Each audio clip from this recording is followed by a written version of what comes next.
9th meeting of the President and Board of Trustees of the Village of Indian Head Park. Thank you for coming this evening. Could we please do roll call?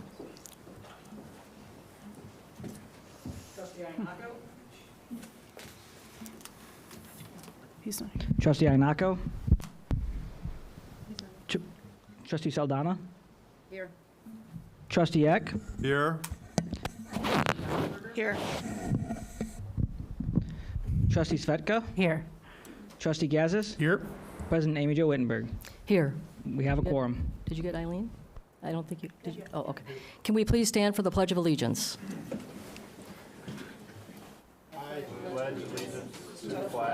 Of the United States of America and to the republic for which it stands, one nation, under God, indivisible, with liberty and justice for all.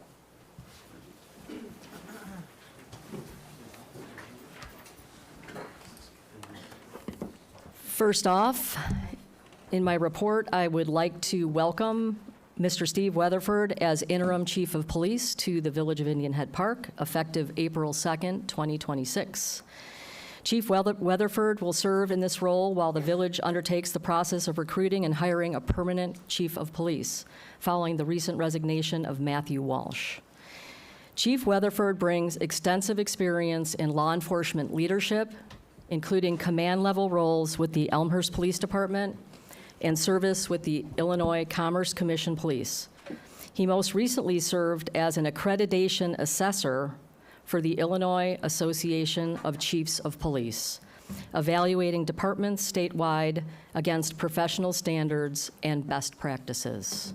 So we want to welcome Steve to the department, and I appreciate a lot of our policemen here tonight, and commanders and corporals. Thank you for coming. And we will now swear him in, followed by, I think we're going to have a badge presentation from his daughter, which is wonderful, Sophia. Is that Sophia, right? And then maybe some pictures. Thank you.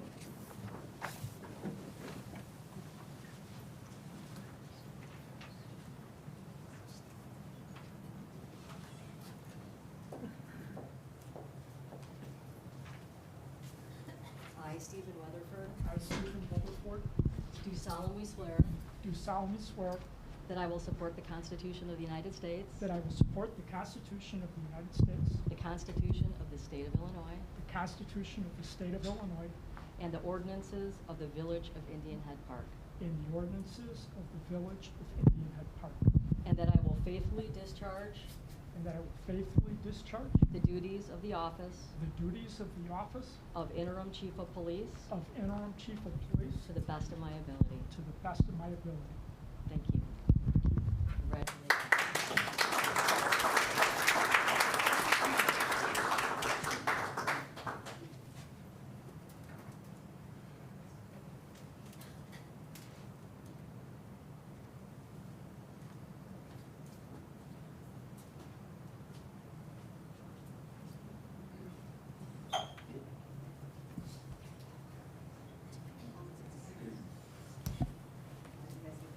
Do you want to come up, mother and sister and all in that gallery?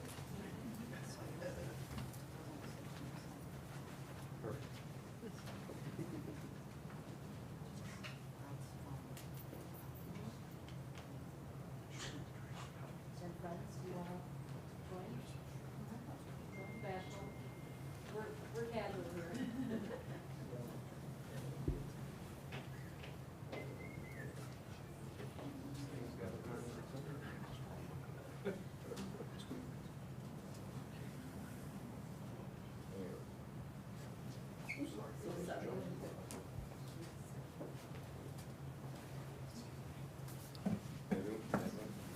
We'll make sure you can all be seen. I'm not sure about the back row. It's okay. We got faces. Popular. Or smushing.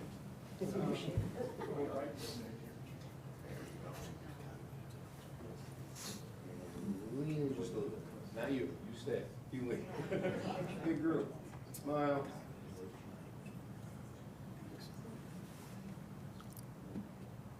All right, got a bunch. Thank you all for coming and for supporting Steve. Thank you.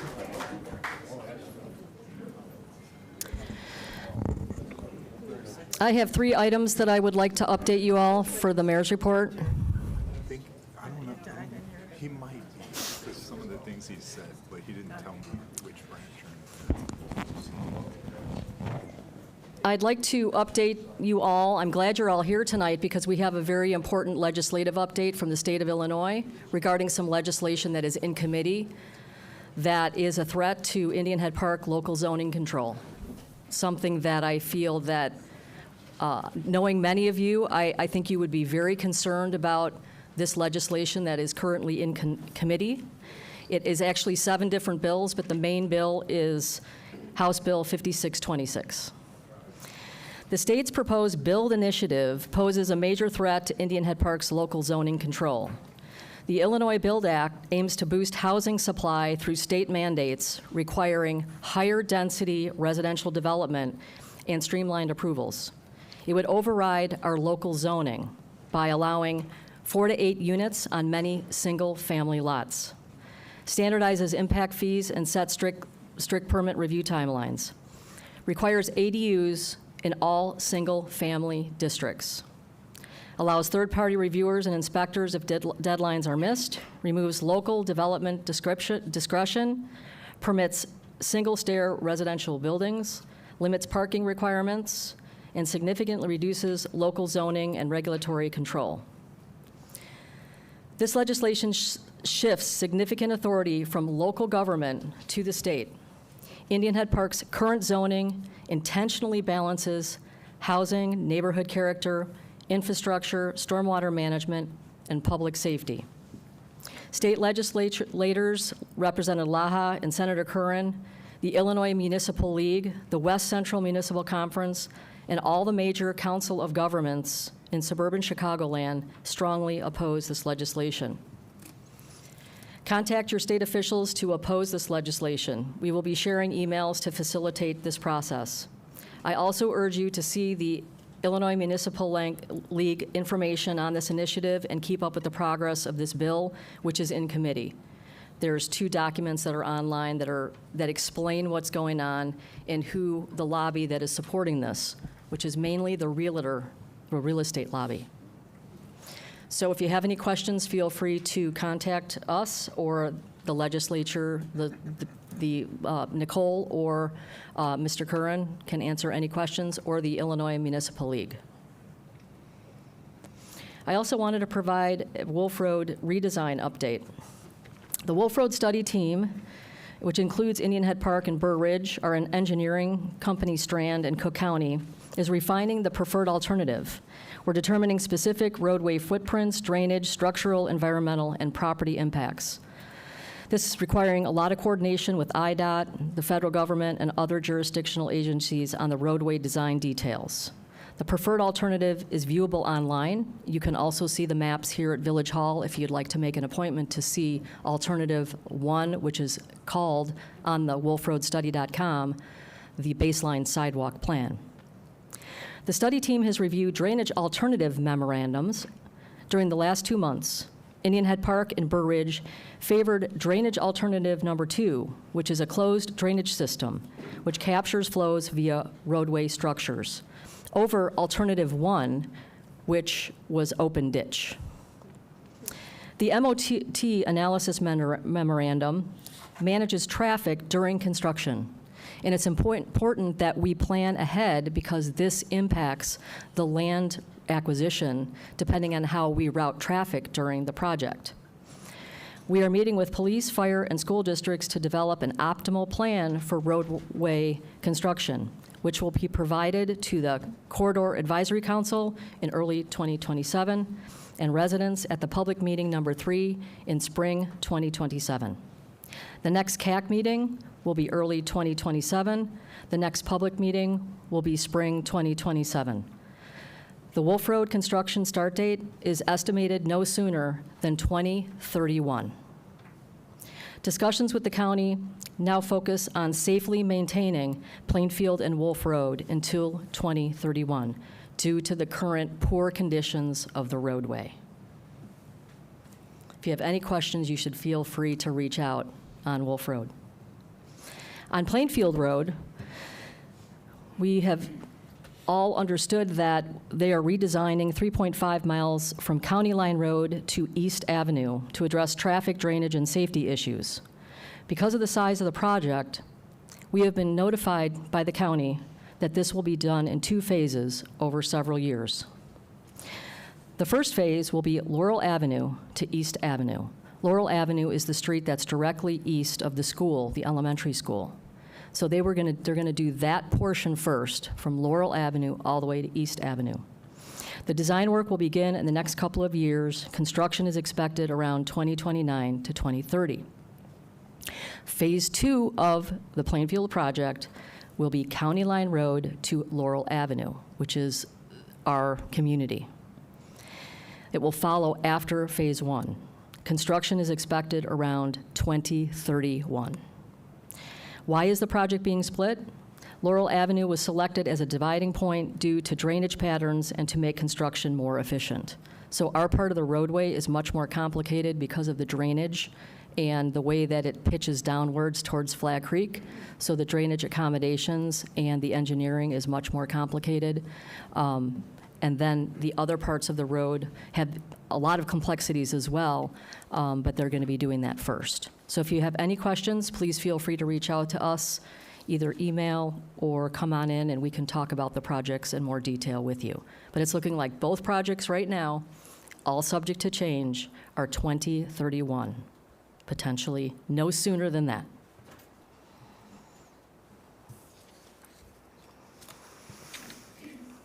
Alrighty, moving on to the public hearing on the tentative annual budget for the fiscal year beginning May 1st, 2026, and ending April 30th, 2027. I think I have to open the public hearing. I'd like to open the public hearing at 7:12 p.m. on April 9th. You need a motion to that? Do I need a motion? Sure. I'll move to that effect. Okay, second? Second. Great. All righty. Roll call?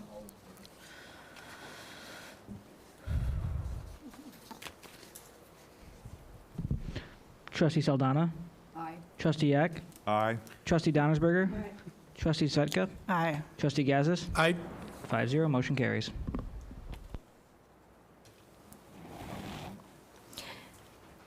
Are there any public comments on the proposed annual budget? They're welcome during this hearing. Did we have any email comments that were submitted on the budget?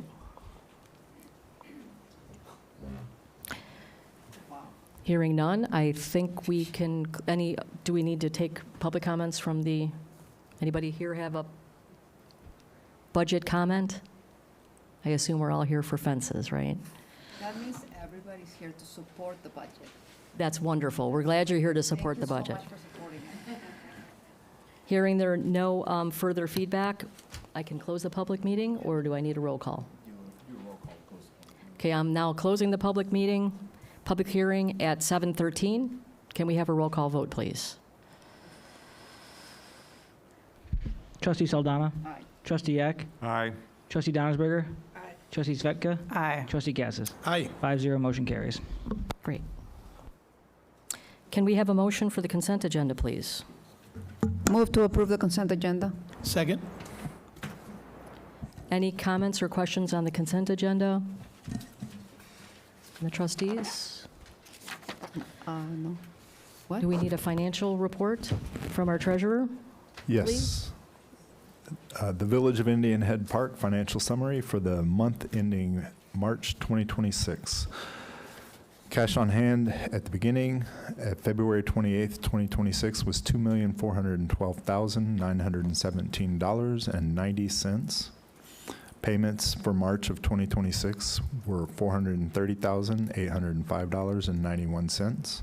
Total revenues for March 2026 were $778,590.56, bringing us to an ending bank balance at March 31st, 2026 of $2,760,702.55.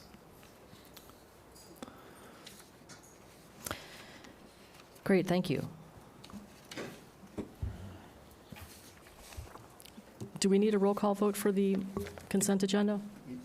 Okay. Trustee Saldana? Aye. Trustee Eck? Aye. Trustee Donnersberger? Trustee Zvetka? Aye. Trustee Gazis? Aye. 5-0, motion carries. Great. Moving right along to new business. Can I have a motion for item D, please? Move approval of ordinance 2026-06, adopting the fiscal year 2027 budget. Second. This item is the proposed fiscal year 2027 budget. Staff is requesting the board approve this budget as presented. The budget reflects the village's ongoing operational needs, capital priorities, and service levels while maintaining alignment with our fiscal policies and long-term planning objectives.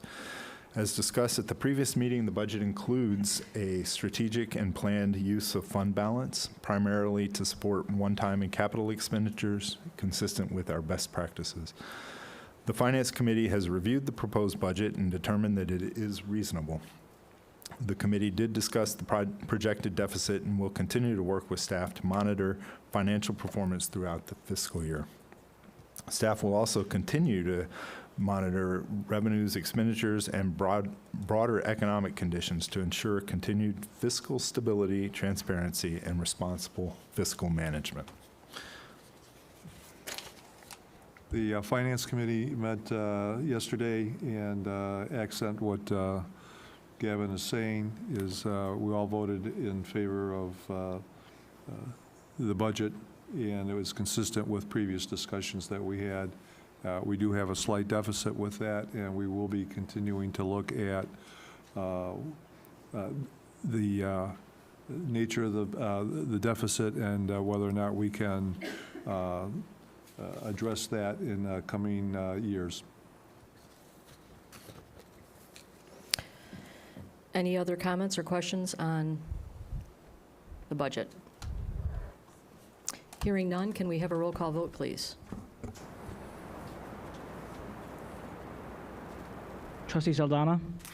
Aye. Trustee Eck? Aye. Trustee Donnersberger? Aye. Trustee Zvetka? Aye. Trustee Gazis? Aye. 5-0, the motion carries.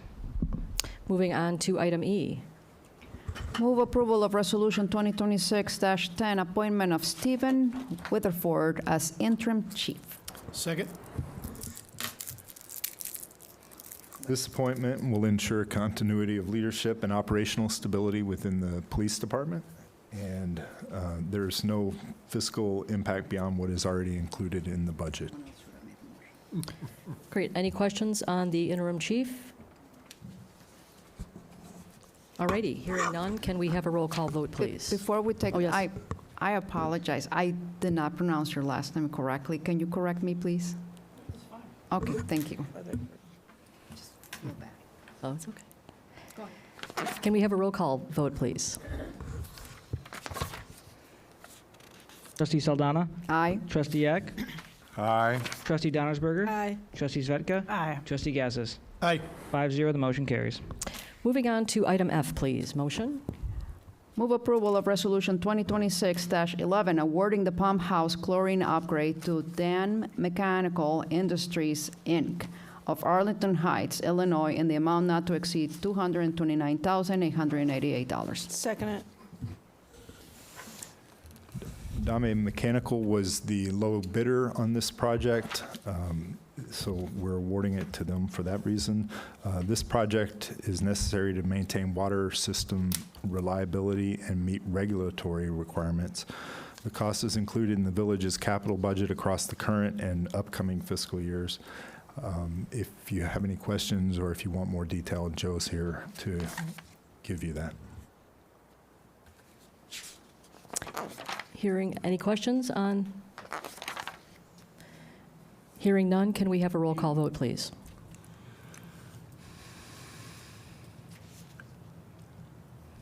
Trustee Saldana? Aye. Trustee Eck? Aye. Trustee Donnersberger? Aye. Trustee Zvetka? Aye. Trustee Gazis? Aye. 5-0, the motion carries. Moving on from chlorine to salt. Can we please have a motion? I move for the consideration and approval of Resolution 2026-12. authorizing participation in the State of Illinois Joint Purchasing Program for rock salt. Second. Joe would also like salt so that he can salt the roads this winter or next winter. And this purchasing program allows the village to obtain competitive pricing and ensure availability of materials for our winter operations.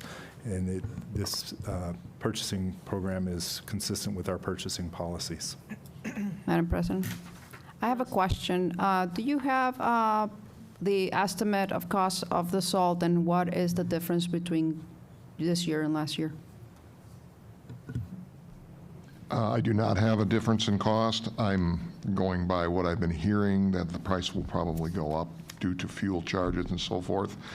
So with that being said, we try and grab what we can this year to fill our dome with as much as we can, because we're on the 80-120%, where we have to take 80% of what we asked for, but we could take up to 120% at the cost that it is now.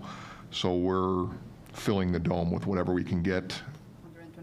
If we can, yeah. Right now, we're pretty full. I can maybe get one more truckload in there, but yeah, we're trying to do what we can to save costs and get what we can this year. I'm anticipating it to be higher for sure, but we won't know that until they go through this process, and then we'll know. But there's that. no shortage?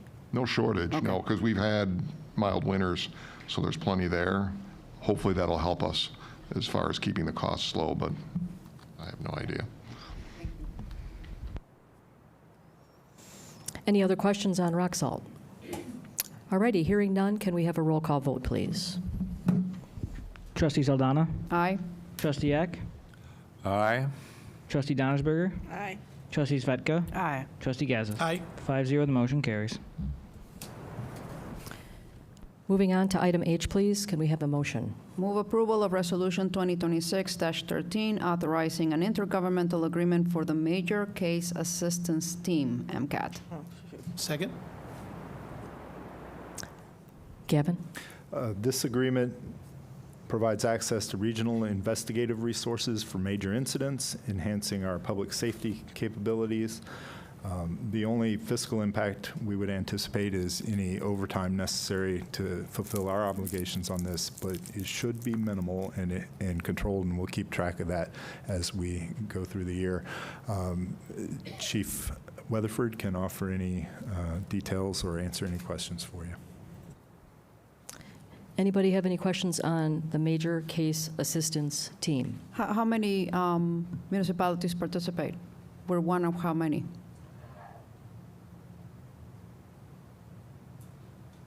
One of 13. The other 12 have already signed off on this IGA. Are they all like together, or are they like, No, they're all, there's a couple that are outside of our area, Western Springs, Countryside, LaGrange Park, those communities are in. so if something happens in Bartlett, Illinois, you don't have to, No. okay. That was, But if something happens in those communities, then we would be informed of them and asked to participate and be aware of what's happening? Yes, sir. And who on our staff would be the key point for that communication? We have, that would go through our dispatch. We have 2 officers that are assigned to the task force, and at any given time, one of them could go to assist.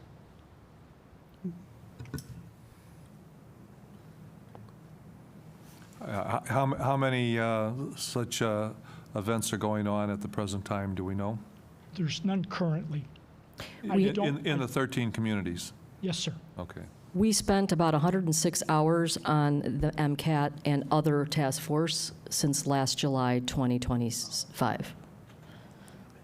So that's approximately what the number of hours, and that was our 3 different task forces, not just MCAT. happens here, they have to respond. Yeah. So it's important, yeah. Thank you. Hearing no additional questions, can we please have a roll call vote? Trustee Saldana? Aye. Trustee Eck? Aye. Trustee Donnersberger? Aye. Trustee Svetka? Aye. Trustee Gaza? Aye. 5-0, the motion carries. Moving on to item I, which is our last item in new business.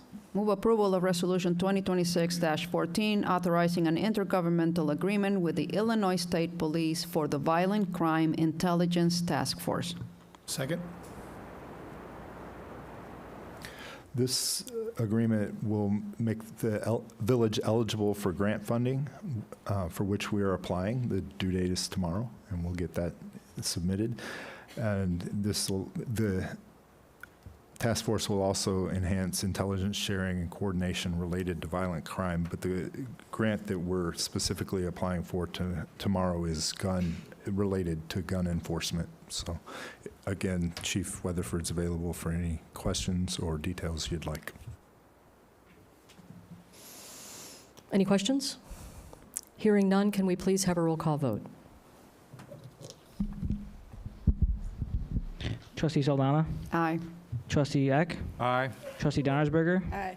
Trustee Svetka? Aye. Trustee Gazus? Aye. 5-0, the motion carries. Great. Moving on to old business, we're going to have a discussion now regarding the proposed ordinance amending zoning code regulations for fences. Gavin? At this stage, staff is seeking further direction from the board on whether there are any additional changes or provisions you'd like us to incorporate before the final ordinance is brought to a future meeting, hopefully the next meeting for adoption in May. The board has undertaken extensive due diligence on this matter, including input from the Plan Commission, staff analysis, consultant guidance, and significant community engagement. This included approximately 700 survey responses, along with feedback from residents through meetings, calls, emails, and other outreach. Ultimately, the policy decision rests with the village board. Staff's role is to support that decision and ensure it is implemented effectively. But for now, staff is seeking feedback on any final modifications prior to bringing the ordinance back for formal consideration and approval.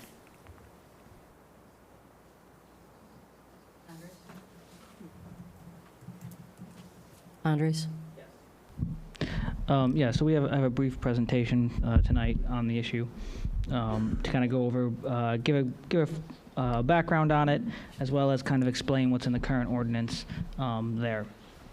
So, as you can see, the title page, but if we go to the next page on it. Here. So I wanted to give a brief overview of the timeline because we've had some questions on it, and I wanted to give an explanation. So as you can see, this really kicked off last July when the board directed the Plan Commission to look at this issue as a whole. Then they could pass a resolution, came to the Plan Commission. In August, we started initiating the process at the Plan Commission level with basically creating a plan for it. We wanted to do a comprehensive overview because this issue has come up a lot in the village's history. We didn't know how many times it came up actually until we started doing our research, but we really wanted to have a good, firm direction and then be able to communicate that to everybody. So in September, we were looking at it, and then we started developing the public input strategy, which is not just having the meetings of the PCC, but also how we wanted to, whether a survey, looking at, having open houses, these types of things. And that's when we started planning the resident survey. October 2025, as part of looking at the neighboring communities, we looked at 14 municipalities to see what their fence ordinances were like. And then also at the October 2025 PCC meeting, Planning and Zoning Commission meeting, we finalized the fence survey, and then we mailed it village-wide to 1,947 households. That is the number of residential units in the village.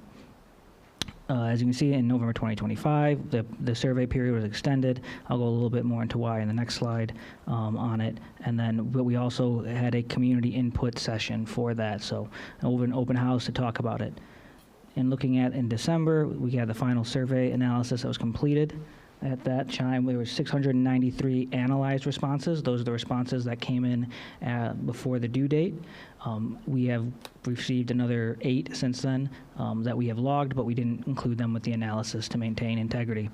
At that time, the Planning and Zoning Commission did not recommend changes to the village-wide fence prohibition, but proceeded looking at recommending amendments for the major roadways. Those major roadways were identified as Plainfield, Wolf Road, Joliet, and Willow Springs.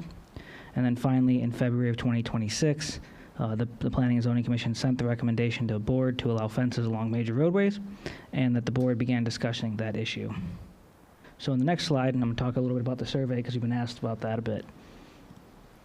So as you can see, kind of reiterating a little bit, in September we discussed what questions and the format were going to be on it. In October we finalized it and we picked 5 questions. These 5 questions were really focusing on policy, not focusing on technicals or specifics on that, and also because shorter surveys get higher responses. We chose to mail it out as a hard copy because there's a significant older population in the village. Something like 50% is over the age of 55, and they're less digital comfortable than the younger populations. And even in addition to that, 2/3 of the water bills that are paid in the village are paid by check or cash. They're not paid for your, direct deposit, auto pay, an auto debit or anything. So looking at that, we decided that, most likely paper would be better, and it did one very important thing.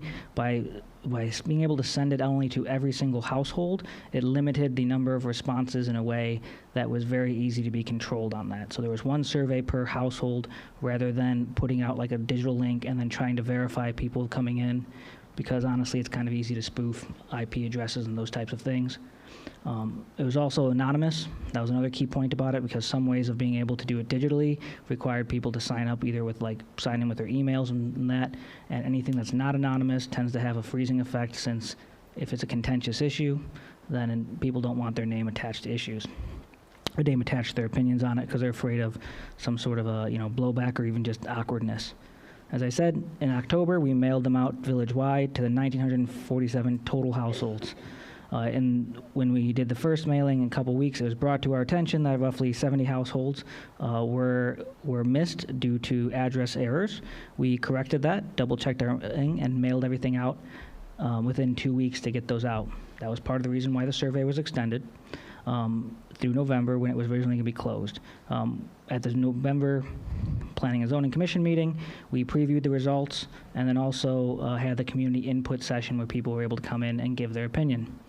And finally, in December, as I said before, we did the final survey counts and analyzed to provide the information to the Planning and Zoning Commission so they could start making their recommendations. And as I noted before, we total 693 were responded before the due date. I'm also going to very quickly go through some of the key highlights of the survey. If we go to the next slide, there we go. That's it very quickly. So this is an overall for the village of all the 693. Looking at that, what the responses were. Those along major roadways were supportive of. 73 were in support. 23% were not in support of it. We had 3% and then a negligible percent that didn't know or didn't provide an answer to it. The next slide. We were looking at all residential. That means not just along the major roads, those are the interior lots. Of those, 54% village-wide were in favor, 40% were not in favor, 5% didn't know, and 8 of them didn't answer. Basically 8 people or 1% did not answer. On the next slide, we're looking at it. This is one of the things we wanted to look at to make sure that there wasn't necessarily an overweighting and that we captured every single area in the village. So here are the response rates from the 3 geographic areas in the village. Those that are west of Wolf Road, we got 35%. Those that were east of Wolf Road, it was 47%, and those that were south of Joliet was 11%. And that's 5% preferred not to say, and 3% didn't answer. That comes out being actually pretty good spread of the households and population in the village. Now, granted, as has been brought up, however, that east of Wolf Road, the majority of east of Wolf Road would not live in areas that would possibly allow fences. So, as one of the most requested things, on the next slide, we looked at what would west of Wolf Road, which is primarily our single family, have. And here's the 2 combined ones. So along major roads, west of Wolf Road, we had 191 responses, or 80% that were in favor of it. We had 18% that were not in favor along major roads. and then 1% and 2% didn't know or didn't answer. Now, looking at it in all areas, we had 40% that were in favor of them. We had 52% that were not in favor of them. We had 4% that didn't know, and nobody didn't answer that question. However, we also had, the last thing we had was an open comment section on it. And we did this because we wanted to capture some of that final qualitative information of it. And so we looked at that and analyzed it for themes, and these were the major themes. The pro-preservation, or not changing the current codes, had pretty much these two major themes of preservation of the village character or the rural aesthetic, which were 51 mentions, and then, of course, basically it's called resident expectations. Basically, they thought that when people moved here, they should continue to abide by the rules that were already here, abide by the zone, and not expect to be able to change it. They're honoring the established no-con. However, in the pro-change themes, there was safety and children pets were 36 mentions. General privacy and protections on them were 29, and then 25 were just the individual property rights. Essentially, it's my property, I should be able to do what I want with it. I will note that these are not exclusive, meaning that if someone mentioned multiple of these in the same comment, we tallied them all up. So, having gone over the survey and having listened to the board, staff basically looked at the ordinance, consulting, as Evan had said, with our zoning consultants, with our engineering staff, consulting with our building staff, and we looked at what we're looking to do on it. So, on the major and the arterial roads, from everything we heard, we're trying to solve the issue of safety concerns along those roads, and trying to balance the protection with preserving with the village's open wood character. So looking at the key policy concepts, the fences would be only allowed on properties along the major roads. Those are Wolf, Plainfield, Willow Springs, and Joliet. However, the Plan Commission did note on that 65th Street backs up to an unincorporated Cook County, and because of previously that we it also is a ComEd easement, and having walked through there in the last few months, noted that they kind of whacked all the shrubbery that was there. The Plan Commission essentially said that it would probably be good to have some sort of barrier to that, because we've also got those few houses commented that people would walk through their yards to cut through to make it easier coming to and from Walgreens. So that's why 65th Street, while technically not a major road or major arterial, was looked at as a unique way of doing it. Also, we were looking at the fences must be the open style. It's black wrought iron, either being aluminum or some similar non-corrosive. This is if you've seen a black wrought iron looking fence in the suburbs, this is exactly what it looks like. To maintain visibility, be able to see through them, but also aesthetics, it looks good. Height limits, 4 to 5 feet depending on location. Some locations also might be 3 feet depending if it's on a site triangle. That's once again for safety and for drivers. And they must be set back in the roadway and located on the private property, so we're not getting into the easements on that location. We were looking at gates as well. So gate safety requirements, they can't swing into sidewalks and roads. They must allow emergency access, and they must be set back to avoid blocking traffic. So if you're turning into your house, you should need to be able to completely clear the roadway. For staff's point of view, the key policy questions on the boards were we're looking at fences that are only facing the road or allowing fences a little more spread out over the property. So that's our first question from staff. The other question was, of course, the fences in the neighborhood or the interior lots. These are general residential. We're looking at balancing that, preserving the open natural character of the village, which people very appreciate, and also looking at providing reasonable kind of safety options for children and pets. So one of looking at it was basically a proposed poach of area fences. So not a full perimeter fence that can go on property, but enough that it would be able to enclose part of the yard. So be partial, located in backyards only. They must be attached to the home, so they're not going to be free floating like a pen or a playpen of sort. They're intended for safety uses, children and pets, controlling that. As I said before, they're not full yard. And then the size would be limited based on the yard size. And here, this is from when talking to our zoning consultant, we were looking at them in these zoning structures. So R1, which is our general residential, would be about 25 or 30% of the rear yard, and with a 10 feet side setback on either side. And then these three right here, or R1A and R1B, are actually new zoning that once we finish our zoning update, we'll see. R1A is going to be Arrowhead Trail, and R1B will be Sequoia and Hiawatha. Those two are very unique and have issues with zoning-wise, meaning they need variations for pretty much doing anything normal. So we're going to change those a little bit, but that's why you see that they say 40 to 50% of those yards in a 5-foot setback is because the R1As and R1Bs, and then the R2s are much smaller lots comparatively to R1. Now, the next slide, this is our zoning map cut in half, because otherwise you wouldn't be able to see it. That very nice lime green is what R1 is. So as you can see, it predominantly on the north side, on the northern part of the town, it predominantly is western part. There is some on the east side with Bartlett Estates. There is a bit of R1 in the middle here. That's actually Village Hall.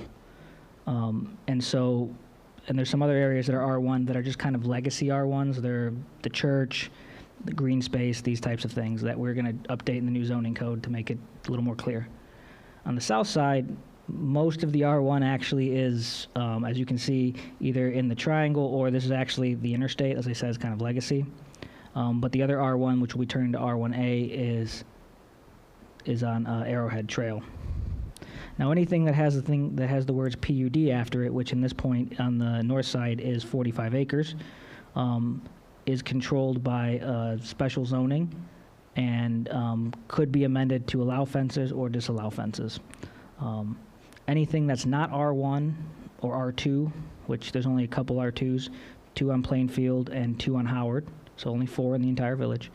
So those are R1 and R2s can have fences. Anything else would need an amendment to the PUD, which means it would have to come before the Planning and Zoning Commission, and then ultimately to the board to allow them. So most people don't know what those are, so no. Thank you. Sorry, he was just asking a question. So actually a very good question from Joe here. He said Ashbrook, looking at that. No, Ashbrook isn't one. It's an R3A. So. Anyway, and to kind of summarize it, from staff's point of view, these are the key decisions that we need to move forward on the next slide. Thank you. We need to look at that full property fencing for these busy roads. Are we talking about full property fencing, or are we limiting towards the one facing the road? And neighborhoods, are we allowing them? Are we allowing area fences? Are we looking at full fences or not at all? And then some of the technical standards, which would be the percentage of yard allowed for those areas, setback from privacy lines, and then gate setback distance. I'm also open, and so that's the entire presentation. I'm open to any other questions that anyone might have. I have a question. So the kind of fence that you're envisioning, would it be the same kind that surrounds timber trails? I'm trying to remember. You describe it, that's what it sounds like. It's very similar. I don't want to say yes because I don't remember exactly if timber trails, I think, So might be it's wrought spike top. iron, but it's open. Yes, it would be very similar to that. I don't remember if timber trails is flat topped or not. If not, it'd be flat topped. Yeah, the internal is flat topped. The external PUD fence has spikes. Okay, so no spikes. So But yes, the you said internals- flat, right? Yes, they'll all be flat. So there's no spikes on top because, Right. Yeah. We're not a prison. well, that and deer don't always clear fences. And what? Deer do not always clear fences. Wildlife. Oh, gotcha. Yeah.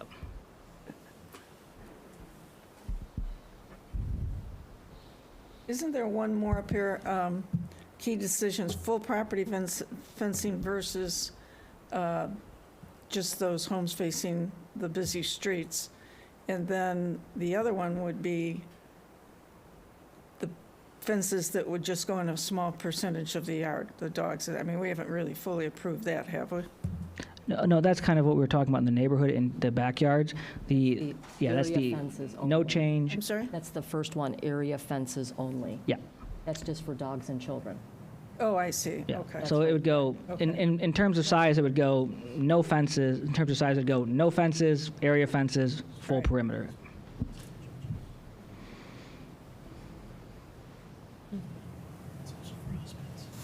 I'm sorry? What did you say? I can't hear. I'm sorry, I'm deaf. No, you're good. Thank you for that summary. I really appreciate it. I think it's good for everybody that's here also from the public to bring us all through the process that we started last year in 2025, and then bring us through the survey results, the data from that, and then bring us through the process of planning and zoning recommendation to the board. Now has been discussing this for the last 3 meetings. So now I think this last slide is sort of a nice way to bring us to the point of where we're at with the board. So where do we want to start with discussions, board members?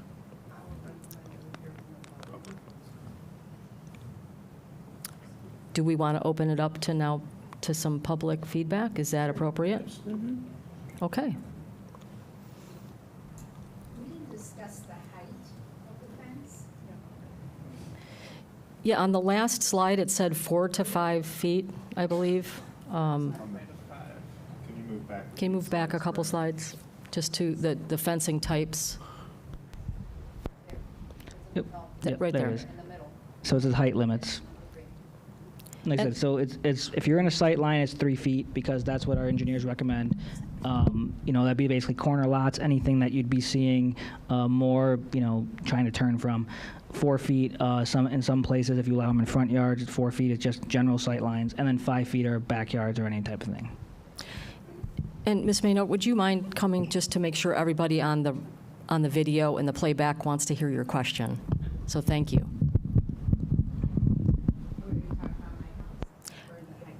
Well, either one. It's time now for the public to provide questions. So we want your feedback. That's why we're all here tonight, to be able to get feedback and dialogue from all of you. And I also think, Mayor Wittenberg, nothing has been decided. I know there's rumors floating around and, things have been decided. Nothing has been decided. This is where we are in the process, and, we'd like to hear from you. And it's great that we have this turnout and a lot of emails too, Andres, so. So thank you. Go ahead. Okay, so I'm at 6100 Timber Ridge Court. The north side of my house, from front to back, is all of Plainfield. So I've been trying to sell my home all last year, and I have a nice home, but everybody liked the house and the lot and whatnot. But their main concern was for their children and their pets, and they didn't put in an offer because we were not able to have a fence. And this year, it's back on the market. I had to lower the price significantly, and I've already had 3 very interested buyers. But again, these are buyers, they're young, in their 30s, they're starting their families, and they just can't risk it. It's all about safety. I've been there 25 years. I moved in with a 2-year-old. I'm that mom that's outside, though, in the backyard. I wouldn't never leave him alone. I did put in arborvitaes. They're really tall, but still a child could get through any kind of greenery. My concern now is if they're going to do anything on Plainfield Road that would bring it closer to my house, that's really dangerous for me, even if I didn't have a child or I didn't have a pet. I don't want a truck in my house either. I want something to deter, give me a chance. It's too close for comfort. That street's already close, and I know they're going to come in closer, in a couple of years. And if I can't sell my home when I'm there, I want protection, for sure. I want a fence. I'm one of those 80%. And I understand the rest of the village and the ones that don't want a fence. I get it. But on a major street, that's too close for comfort. I want protection. Yeah. And hopefully I'll sell the house if you allow the fence. So that's all I had to say.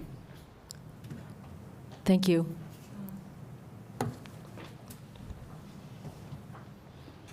I'll go. Tony Bailina. I'm on the zoning commission, but I'm here as a resident. I live on 6449 Big Bear Drive. I've got a really loud dog, so you may have seen him or heard him. I know that we'll never add a fence, but I'll read this portion. This is kind of based off of what some of the recent back and forth was. I support allowing a limited rear yard safety enclosure attached to the home for child and pet safety, something like what's been discussed. Attached to the house, a modest projection and not a perimeter fence. I'm asking the board to keep it narrow and enforceable, require an open ornamental fence, flat top, no spikes, just like what was mentioned, and objective picket spacing, similar to the safety logic used in barrier standards. And please require a permit with a reasonable fee, a simple plan, and the standards for drainage and utility access. This keeps the village's character intact while solving the real safety issues families have raised.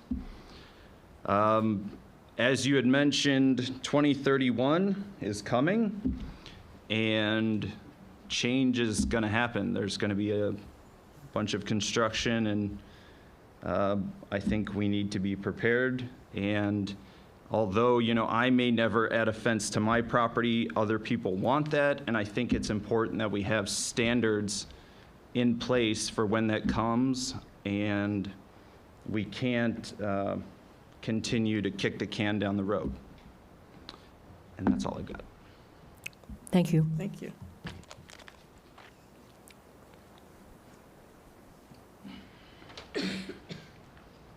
Hi, my name is Sue Gaynor. I'm at 6540 Pontiac Drive, so I'm on the other side. My family and I, we've probably lived here for 18 years. We have raised 3 daughters here, including one with special needs. I'm here tonight to speak against the proposal to allow fences in our neighborhood. One of the most special things about Indian Head Park is its open park-like environment. My girls grew up running freely from one backyard to another, building friendships, exploring, and feeling a sense of community that is rare today. The openness is part of what makes this village feel safe, connected, and welcoming. For families like mine, especially raising a child with special needs, that kind of environment is incredibly valuable. It creates space, freedom, and a sense of inclusion that fences would take away. There is also something truly magical about living here, the simple joy of waking up and seeing deer roam through our yards. It reminds us that we are part of something bigger, something natural and serene. Fences would disrupt that experience and fundamentally change the character of our village. Once fences go up, that open feeling is gone. The senses of shared spaces, natural beauty, and of our community would be permanently altered. I respectfully ask that the board consider what makes Indian Head Park so unique and special to preserve that for current and future residents. Thank you. Thank you.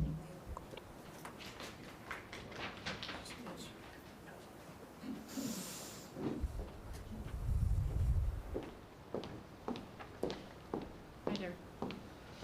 I'm Sally Faust. I'm at 6537 Pontiac.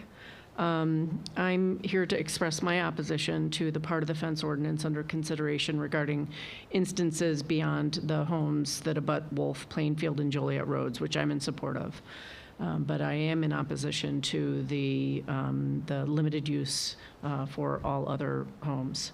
I submitted a letter by email to each of you expressing this, which you may or may not have had time to read, but I do hope that you will, and strongly consider the points made within. I'm not going to use my time tonight to read that aloud, but it does seem that the responses to the paper survey that was distributed last year seem to be the foundation for revisiting this topic yet again. So I wanted to come to the meeting to ask some questions regarding it. So one thing that wasn't mentioned, I think, earlier was the survey available to pick up and fill out and hand in at Village Hall. What about it? The fence survey was not available to be picked up at Village Hall individually. We only sent them out. That was the way to keep quality control of it, is to send them to every household. Okay. I believe someone did ask about that, and we said that we'd do it, because the survey was sent on blue paper. If you picked it up from us, we would have put it on a different color paper, but I believe we did not do that. Okay. You did, because I filled one out. Was it on white paper? Or was it It was on white paper, yeah. And I went in to pick up a garbage sticker or something, and it was in the thing on the side there. And I filled that out. Oh, the garbage sticker or the survey? The survey. I don't remember having the survey out there, because I do not believe we did that. I filled it out twice. Okay. Well, I can tell you, if you did it in white paper, we didn't count it. Okay. Well, and I'm going to be honest about you. I don't remember actually putting them out there. They were. Well, are you? I mean, I'm not lying. So. I'm not saying that, ma'am, but I'm pointing out that I tightly controlled them. We didn't just put them out in the front at all. Well, so that was my first awareness of it was from being in Village Hall. So, I mean, so irrelevant of whether or not, I'm just calling into question that perhaps there were some that were sitting out there. I did fill one out. I did hand it in. And the same year earlier, we did a community survey, which we did have on there. Okay, out there. so it could have been that. So yeah, it might have been, because that was when Gavin. Same kind of questions though. Correct, but Yeah. but it was not in the same. It was not. That was not continued in the analysis of it. Okay, so it wasn't included in the. Okay, all right. That's what I wanted to know. Okay. Okay. So I do want to know though, how did you ensure that you didn't get duplicate responses? I mean, you said blue paper. It's still a paper survey, so how do you know that homeowners didn't submit duplicate responses? Well, it was on a certain shade of paper, and it was on a certain weight of paper that we did it on. So they could have went out and Were they found numbered? No, they were not numbered when we sent them out. No, Okay. they numbered when they came back in. However, at the same point, like I said, they would have had to find the same shade and same weight of paper, which isn't a very common one. We specifically picked that for that reason. Okay. I mean, I think you can tell my skepticism about the potential for, submitting more than one per household. But irrelevant of that, I also want to call into question the response rate for the survey.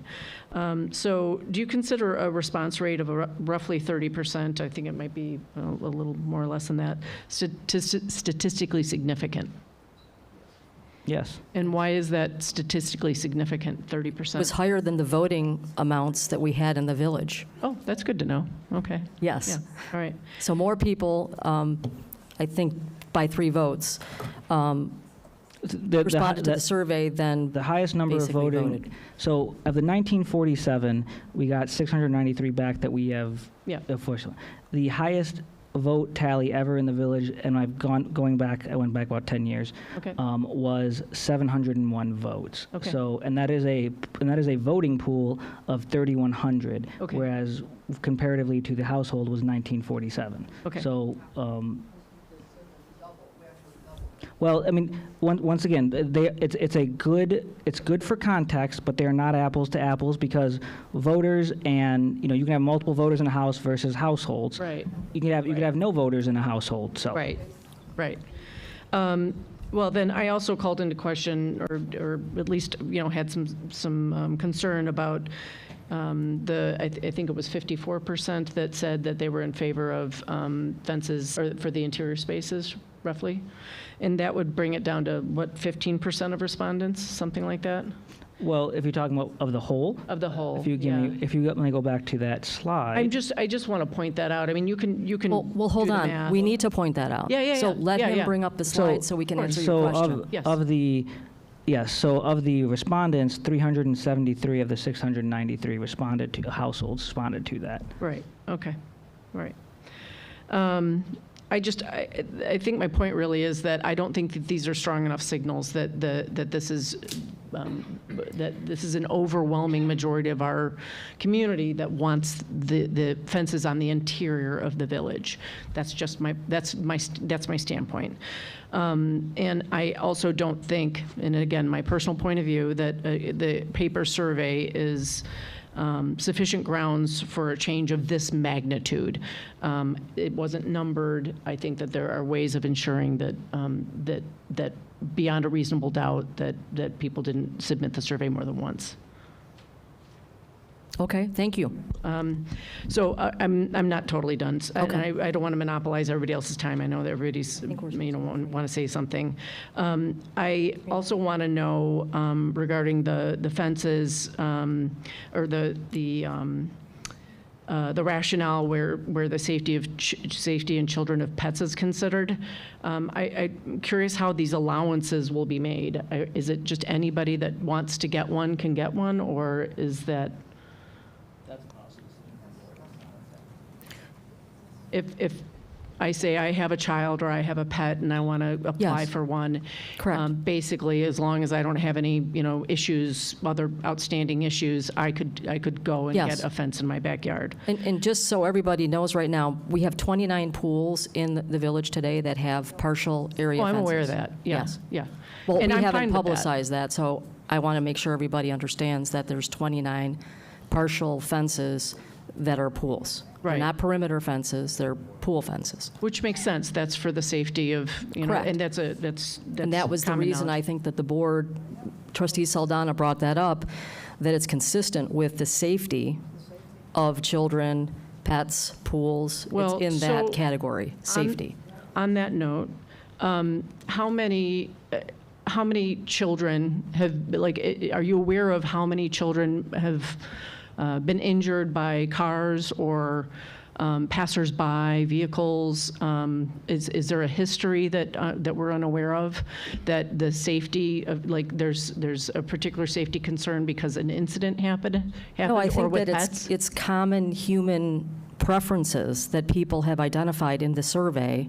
I think over 55 people said that they feel, and when you look at the verbatim comments from the survey, it states that their pet safety, children's safety, the overall safety of the family. But I'm just so asking the board no, whether or that- not you think that there is pre-existing reason. That's a personal thing to- that everyone has in their own lives to I'm identify. asking the board to take this into consideration. I'm not asking about what the homeowners think. I'm asking the board to take that into consideration. That there isn't any precedent for a higher elevation, a higher degree of safety for our pets and our children, other than what we've had to now. Nobody's been injured, no pets have been lost, no pets have been injured. So I'm just asking the board to And I consider would that. say, That's fine. I would say additionally, just, not, I know where you stand, but as a board member, I don't think I would be able to discriminate, if you had a dog and I had a child and Joe moved into the neighborhood and he didn't have either one, and yet we could say two of us could have this accommodation and Joe could not. So it's even more to your point. I don't think only people with pets and dogs would be able to extend this consideration. Do you It's not happen to like the know, pool. pardon me? It's not as though you need a pool to have a pool fence.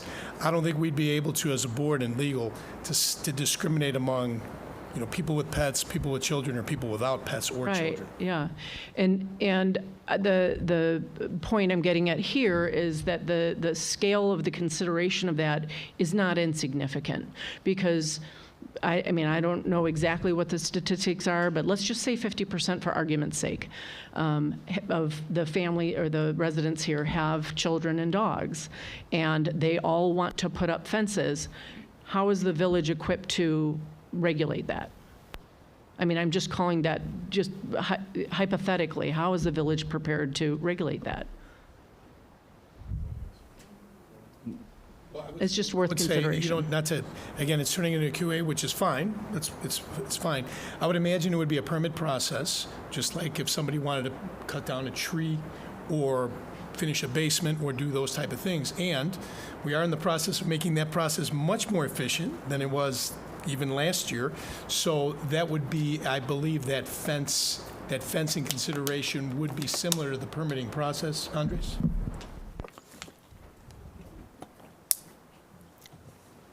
Yes, all fences would go through permitting, and it's very routine. When I was in Burr Ridge, I did inspected permits all the time, I inspected fences all the time to do them.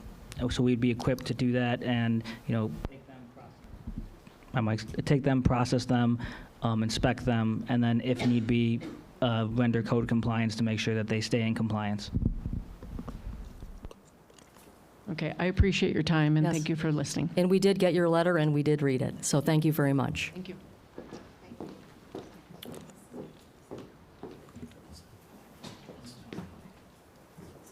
To move this down a little bit. Christy Bruno, 6508 Pontiac Drive. To the issue of enforcement, I'm not really worried about when the person goes and does like the permit and does all the right things. I'm worried about when people just are like, hey, I'm putting up a fence, because there are like fences, sheds, all sorts of things that are like randomly through the village that shouldn't be, they're just there. I think my main point that I want to make is that this is like a cyclical issue in Indian Head Park. Like every 5 years this comes up. When new people move in, they want a fence, they want all these things. Is there something we can do further upstream to educate people, realtors in the area, to say like, hey, you can't have fences here, you can't have sheds here? It just feels like we spend a lot of time and energy. Like, how much time do you think you've spent on this project? A lot. Too much. Since last July, I probably spent an average of 5 hours a week on this project, sometimes more, sometimes my mic works. And so, yes, it has been a significant issue. However, I will point out that you are correct. If you, in the fence report, and we were doing, if you read the fence report and you look at it, we looked at every single time this is brought up. It's about every 4 years, and the first time it was in 1960, 1 year after the village was established. Right. So staff and with the board decided to provide a comprehensive overview of it, because hopefully that once we do this, everyone is educated, and we have something that is very firm that people can go read. My fence report's 134 pages. I'm going to read every page of it. In case anybody needs a little help sleeping, and it has all the comments and everything in there, so you can see all the work we did into it, all the analysis we went into it, all the research that went into it. We researched once again, kind of to the previous point, to see if there was any incidents of children or even adults being injured on traffic. We didn't find any in the last 20 years. There have been pets that have been hurt and or unfortunately at least one that I know of that was killed that ran into Wolf Road. So those are the incidents that we are aware of on that. So I would just say, you guys, our village is like this big. Why are we spending so many resources talking about this issue every 5 years? Like, can we do some sort of education with realtors in this area? It's like the same 10 realtors. Like, we all know those people. They sell these houses every year. Like, why are we not educating them and telling them, like, hey, here are the things. If it's a deal breaker for you and you don't live on the outside perimeter, I'm actually, like, totally for that. I get it. But, like, the interior, come on, you guys. Like, this is a joke that we keep doing this over and over. We're not that big. Like, we don't have the resources to do it. Like, let's work on some other stuff. I don't know. I've lived here for 13 years. Sidewalks, fences, and sheds. Why? Because we live in a democracy and we have a board that listens to people and what their preferences and needs are, and then we have to respond to that as elected officials. Totally get that, So but that's why our don't we do job. some education upstream We will to definitely do people? that. Because I And honestly, we I got really your think it's comment comms. about doing a realtor packet, and I think it's a great idea. Cool, I think thanks. it came up this time because of the expansion of Wolf Road and Plainfield Road. Absolutely. Otherwise, Because we wouldn't be people talking have about it. preferences. They feel in today's day and age, there are safety questions. We have talked to younger people moving into the village. So this isn't because we decided this was important. No, and I'm not, Okay. for the record, I'm not saying that I think that you think it's important. So- Obviously, you think it's important. But what I'm saying is, every 5 years, we have these new people that move in. Like, it's an education thing, in my personal perspective. Yes. And I've worked on roadway projects. I know how expensive consultants are. And like, every time I hear consultant, and like, cha-ching, cha-ching, they are not cheap. So, like, just be good stewards of our tax dollars. Like, let's not look at this in 5 years. That's all. Thanks. Thank you.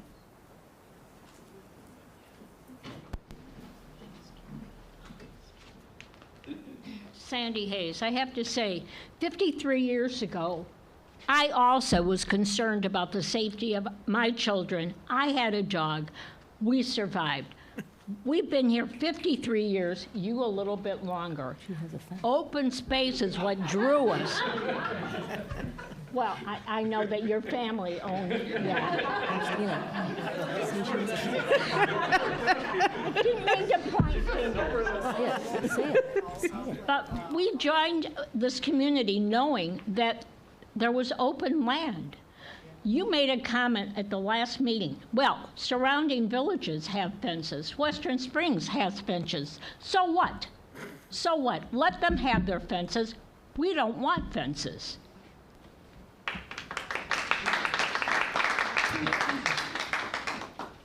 But on Joliet Road, all of the properties, including Mrs. Hayes's house, has a fence. That's true. Correct? That's not an argument. No, I'm just saying, though, it's a fact. It's a fact. It's a fact. Diane So Andrews. I'm stating a fact. I'm not stating an opinion. Diane Andrews, 11307 Arrowhead Trails. We live, Arrowhead Trails backs up to Burbridge, and I have lived there 48 years, so I'm an old timer too, and I have seen people come and go, and they put up these fences, and they fall apart. Sorry, but they're not inspected. There's one now that is a chain link, rusted piece of you-know-what, and the dog comes out, uses it for his duties, goes back in the house. That's all they want it for. There's no children playing in there. There's nothing else going on. The fence behind me fell down 3 times. I have 2 swimming pools on either side of me, beautiful pools, completely fenced in, but they have arborvitae all around their lot lines. So if you're gonna put in fences, you make sure those people put in beautiful 6-foot arborvitaes so we don't have to look at their rusty old fences. Thank you. Thank you.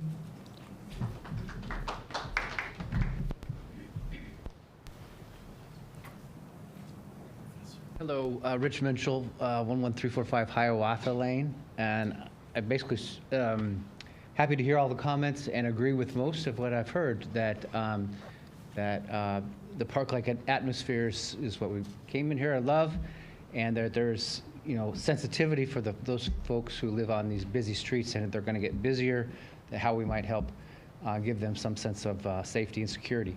I don't think I've heard any discussion yet about what that would look like along, for example, Wolf Road. It is very different than the fence surrounding Timber Trails, which only has 2 access points, and they're gated, right? Right. So there's only 2 worries of how you would kind of, Right, that encompasses the whole Encompasses the whole thing. development, not, yeah, along Wolf Road, there's probably 10 streets or driveways, right. right? Yeah.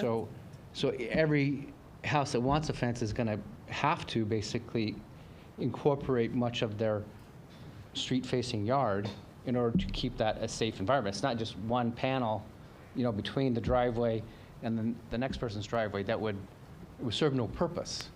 It wouldn't actually function as a safety feature without being enclosed, correct? So I just don't think we've talked about that and kind of what that would look like. It would be very discontinuous incongruent or whatever, unlike the complete perimeter fence surrounding timber trails. That's all I had to say. Thank you.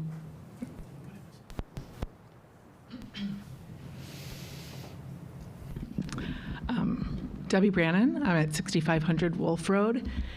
And a couple of just comments on some of the previous comments. Christy, I do appreciate her comment about put up your fence and then ask permission later, because I have been at village board meetings where people have constructed all different types of things, and they didn't have to tear them down. They still have them. You know, they got their permission afterwards. And also the gentleman that just spoke, because I do live on Wolf Road, and I'm at the intersection of actually Wolf and Thunderbird. So I've lived in the community for over 30 years. When we bought our house, there were no fences, there were no sidewalks. And we had a newborn baby. You know, that was like something that we thought about as we looked at different communities. But because our home is on Wolf Road, it was more affordable. You know, it's not the most ideal location. So we lived there. We raised 4 children, and we've raised many dogs and fostered many dogs, and we've had dogs loose on Wolf Road, and fortunately they haven't been injured, but we do not have an invisible fence. We walk our dogs every day, several times a day. People in the neighborhood that are here, they recognize us. But now things are changing. There are sidewalks. There is going to be a change to Wolf Road. We are going to lose our right-of-way, and so a fence is important to us. Right now, we have a small memorial that was placed over the summer by a family who lost their mother. She went off the road, and she passed away. The accident happened on our property. And fortunately, we had 2 10-year-old boys. I think Donovan was, my son Thomas and his friend Donovan were both in the yard when it happened. The car did not enter the yard because we did have a right-of-way of trees that protected them. But that's all going to be gone. And so we do, you know, I do think that it is important to have a fence, and it would have to be a perimeter fence, because it isn't, you know, just putting it along Wolf Road, you know, with Thunderbird being right there, you know, it doesn't really keep everybody safe. No small children, but, you know, they were all raised, they all survived, but things are changing. So that's all I have to say. Thank you.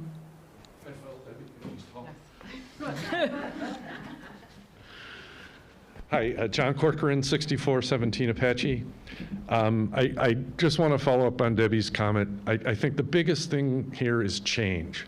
What has changed? Wolf Road is going to change. So fences along those perimeter streets make sense. Well, Plainfield Road is going to change. What's changed about child safety? What's changed about pet safety? I had 4 kids that were basically morons, and I'm a lousy parent, and we made it. We made it. I just don't think there's any driving change to change what many of us have bought for and have grown to really appreciate, is that open space. If something does change, then we should address it. But in the absence of a real driver, I don't see a reason to change. Thank you. Thank you, John.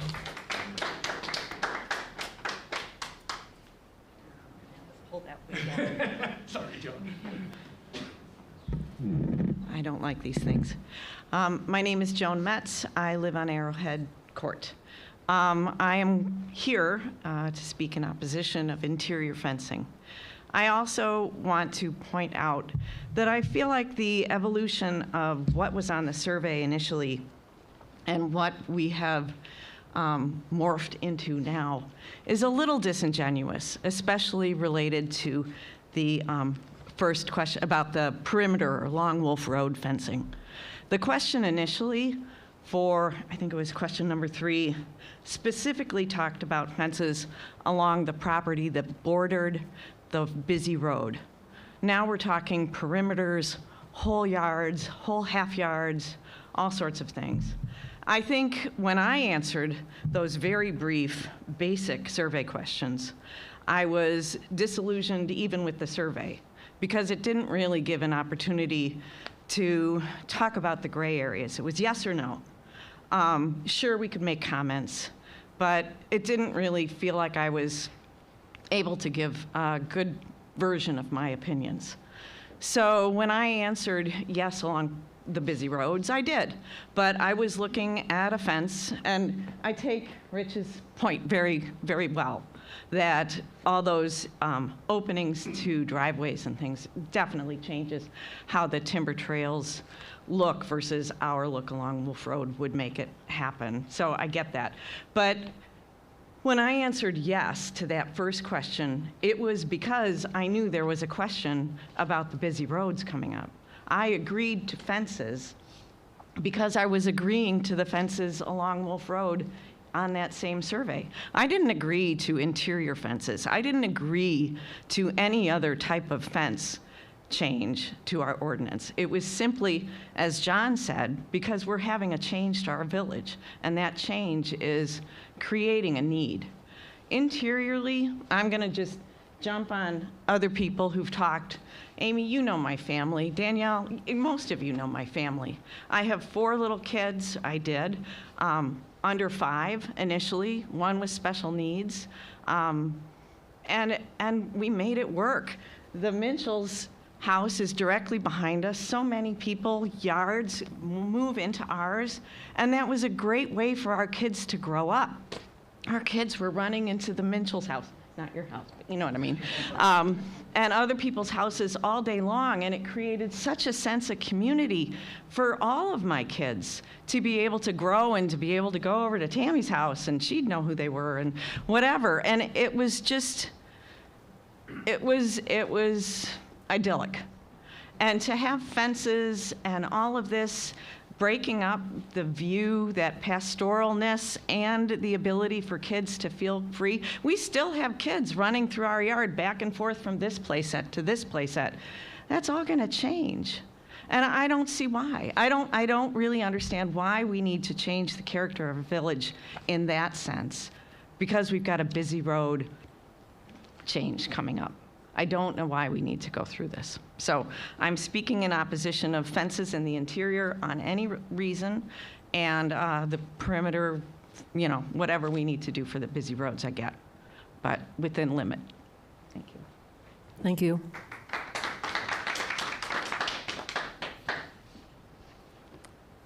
Hi, my name is Avery Din. I'm at 6490 Big Bear Drive, and I just kind of want to piggyback on what Joan had said. I'm a lifelong resident of Indian Head Park. My parents built the home that I grew up on Indian Head Court, and they still live there today. I grew up with Wolf Road right behind us, and the sound of cars going by was our white noise. My parents planted trees, and that natural barrier was enough for us then. What I remember most about growing up here wasn't what separated us, it was what connected us. I spent my childhood running freely through the backyards with friends, cutting through to each other's homes, always outside and always moving. It was open, safe, and shared. That experience is exactly why my family chose to stay here. We moved into our home on Big Bear 10 years ago, so our kids could have that same kind of childhood, and they do. They run through our yard and our neighbors' yards just like we did. There's a sense of trust and community that, and I feel like in this day and age, that's increasingly rare. Allowing fencing fundamentally changes that. It doesn't just add structures, it changes how people interact. It closes things off. It creates barriers where there were none. There are effective ways to address safety for pets and children, and I am not opposed to fences on the major roadways. Just want to put that out there.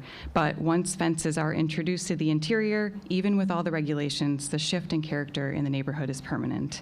What makes Indian Head Park special is that openness, that shared space, that connection between neighbors, and I strongly urge you to preserve that. Thank you.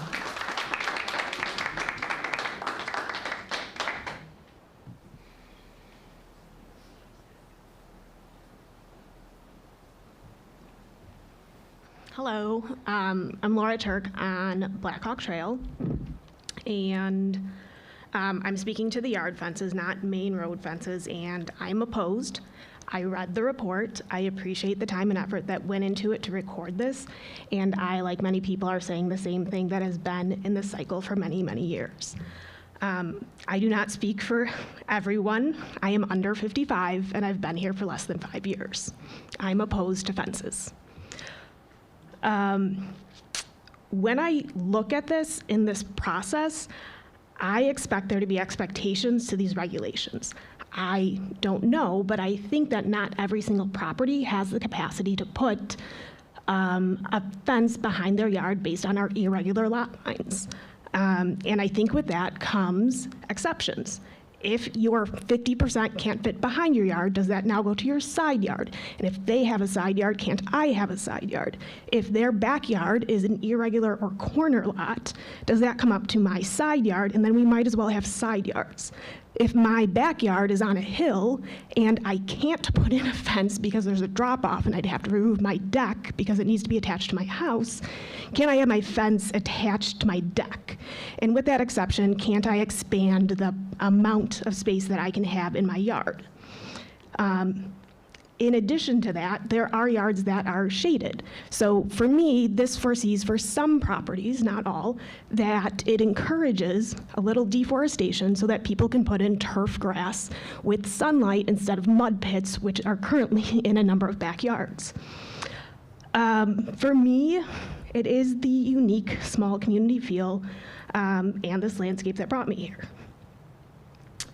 And to maintain uniqueness, if you go forward with fences as a policy, I changed to, I want full lot line fences. Because when I look at that, other properties or other towns have fences, and that's what our regulations are looking at. This town has this, so we're going along with these regulations. Pools have these regulations, let's go along with these. Other towns have other amenities that we don't have. So if we follow the guidelines of other towns and what they have for fencing, now we're the same as them, and Indian Head Park is no longer unique. So in order to be unique with fences, we would need full lot line to lot line fences, because that makes us unique compared to other towns that do have fences. And I will make one comment, looking at the residential restriction areas, R1 versus R2, because I'm looking at, I am in R1, which would be 25%. It's 25 to 30% proposed. 25 to 30% proposed, but Hiawatha would be 40 to 50%.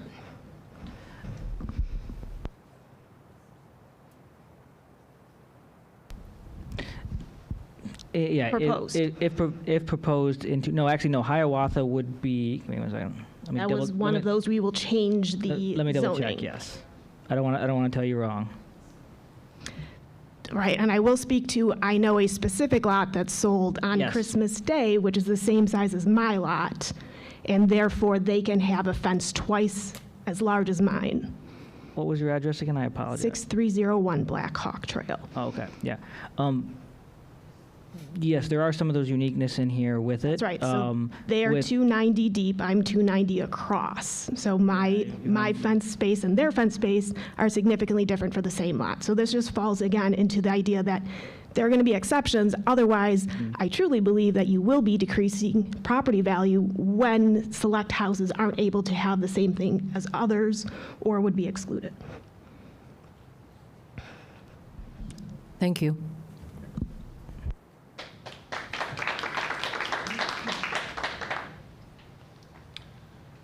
Patrick Duffy, 6333 Blackhawk. It kind of seems like it's a tale of two cities, east side and west side. Old Town, which is what Hiawatha area is called. To Christy Bruno's point, there's no misunderstanding about fences. People just change their mind. You'd have to be an idiot not to know there's no fences. The first thing you see is, oh my God, this is totally different than anything else I've ever seen. This is really cool. Well, that happened because that's how the town started, and it's going to stay that way. Okay, I'll buy here. That's really neat. That's why I'm here.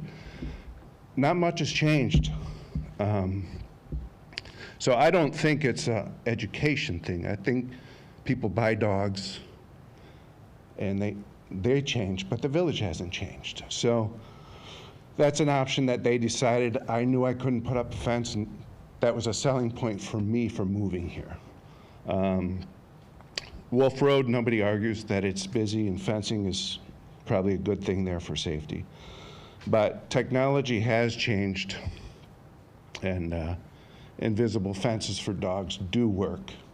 They don't work for kids, but they work for dogs. And not all dogs, if your dog has really thick hair, I'm sorry, but you know, I mean, they work pretty well. It's a really big business, and there's another option there. The kids, I don't know what to do about it, but a lot of people have done okay. So I don't think the west side has changed. I think people have changed, and they want to be fenced in, and they want privacy. I get it, but that's not why I bought here. Thank you.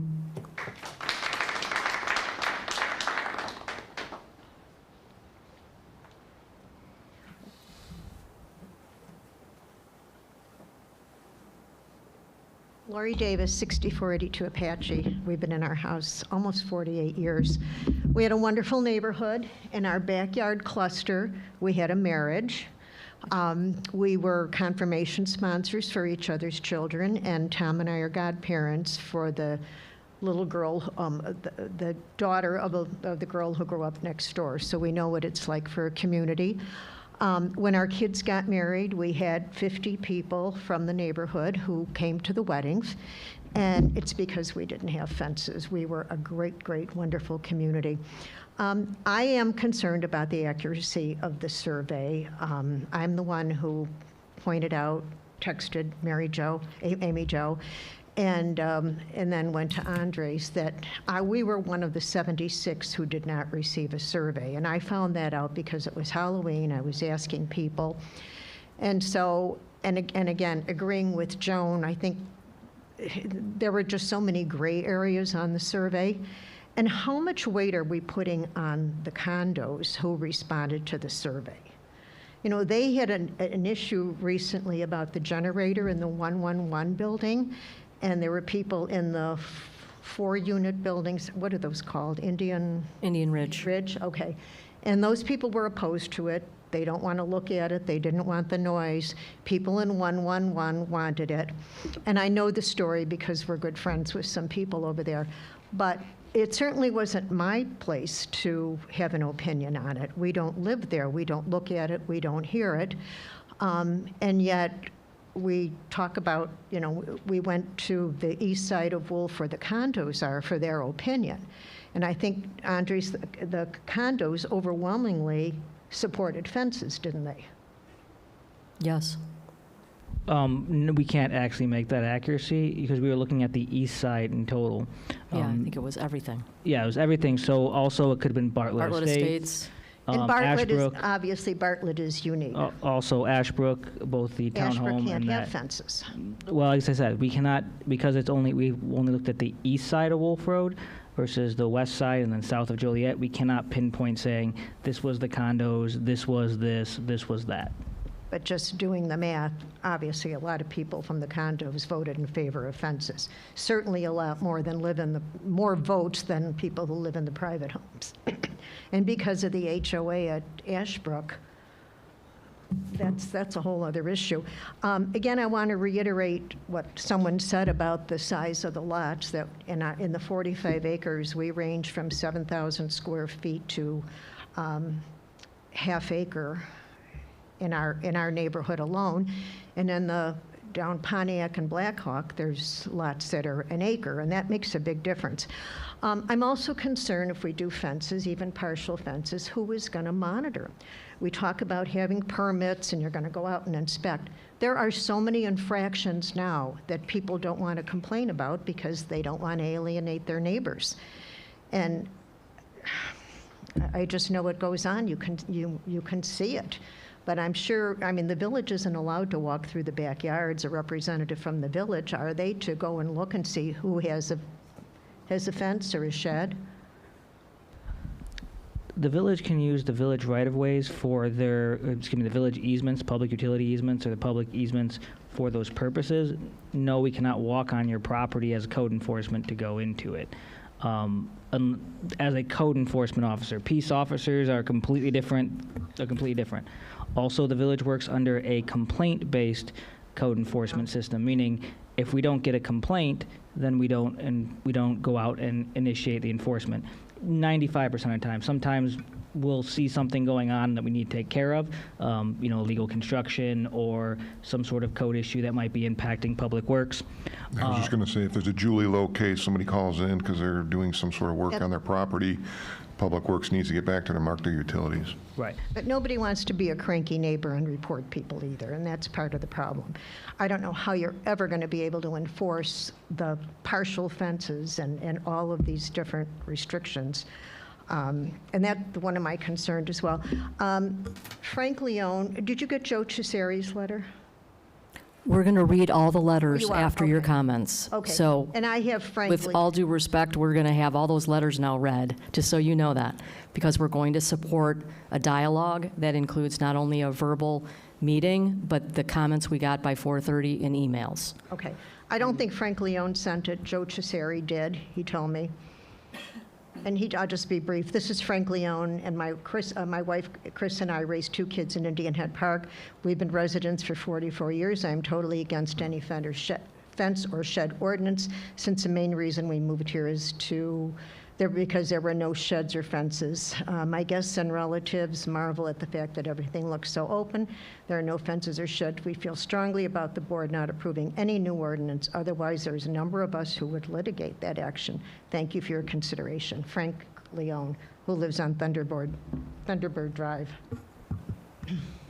And I think you have Joe Cesari's. If not, I have his.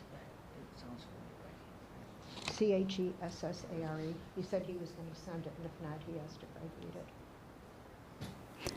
While you look for that, I just wanted to add that the complaints can be made anonymously, and then the code enforcement can go and visit, and if they get permission from a neighbor, it doesn't have to be the property owner who's violating the code.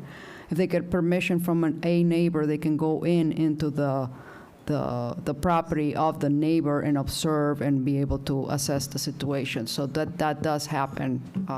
They do ask for permission to visit your backyard to access the backyard, should it be in the backyard of the neighbor, for assessing the code violation.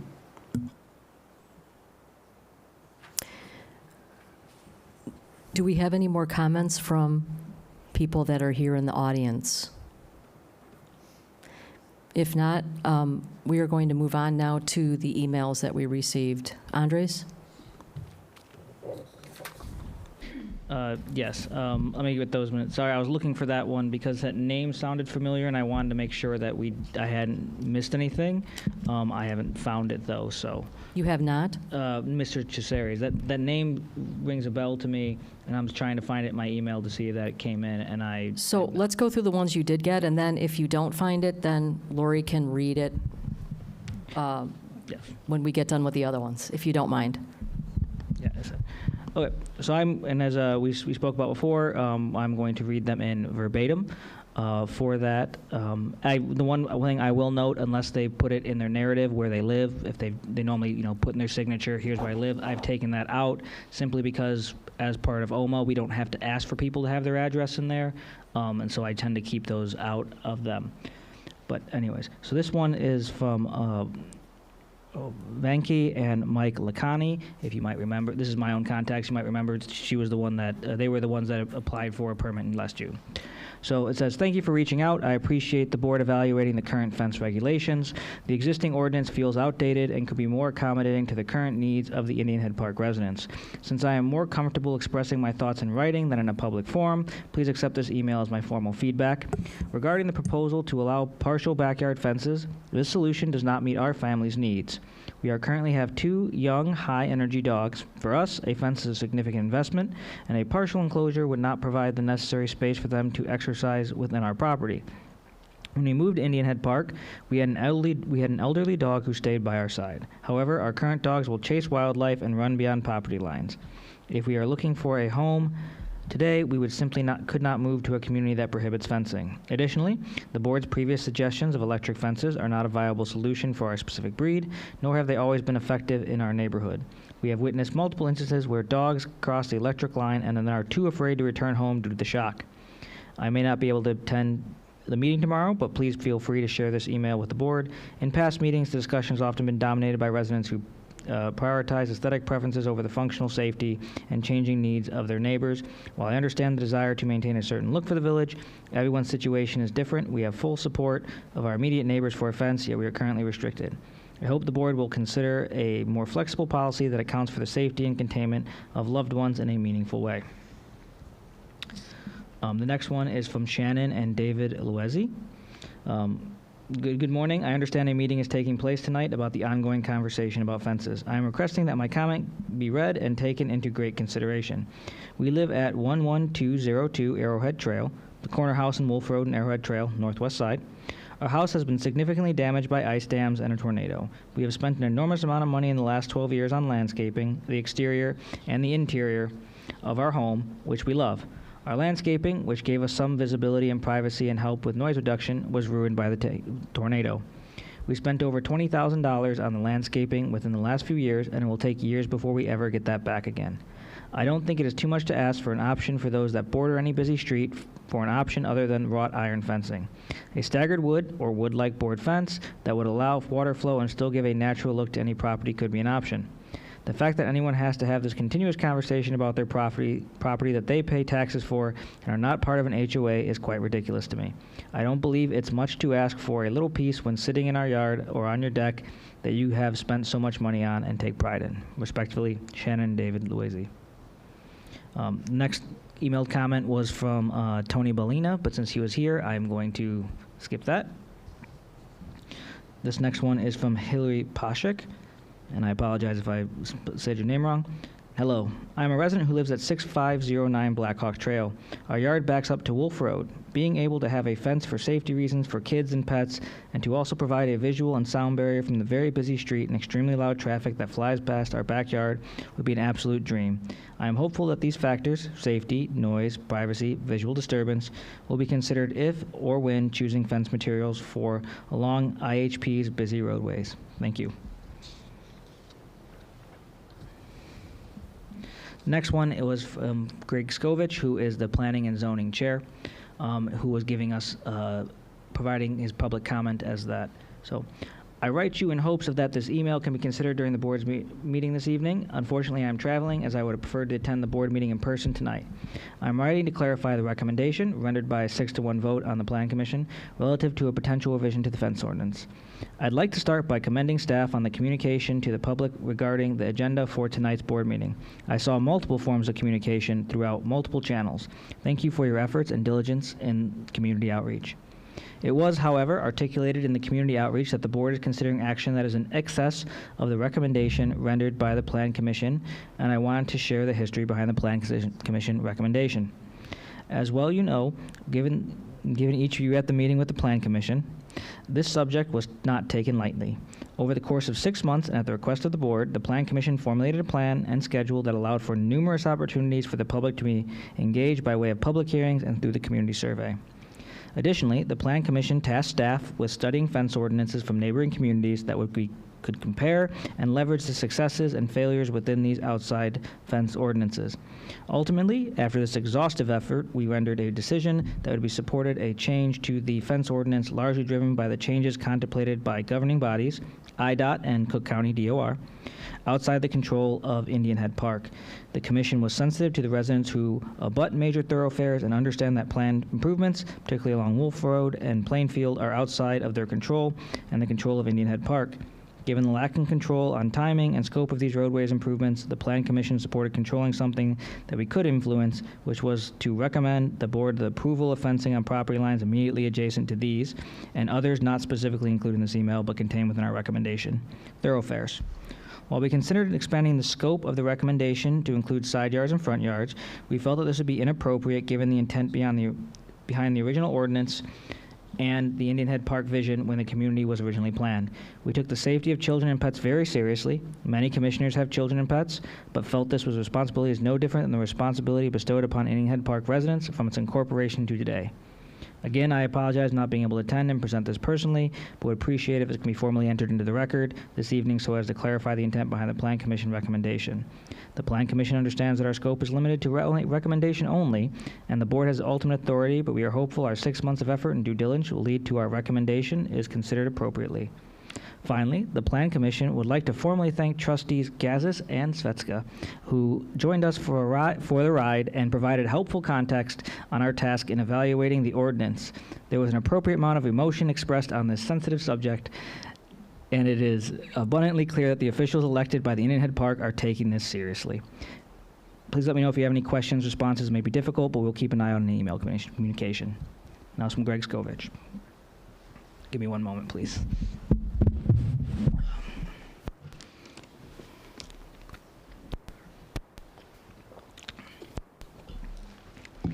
This next one is from Joe Betcher. Hi, Village Board. Writing in as a resident of Indian Head Park with 2 toddler-age children.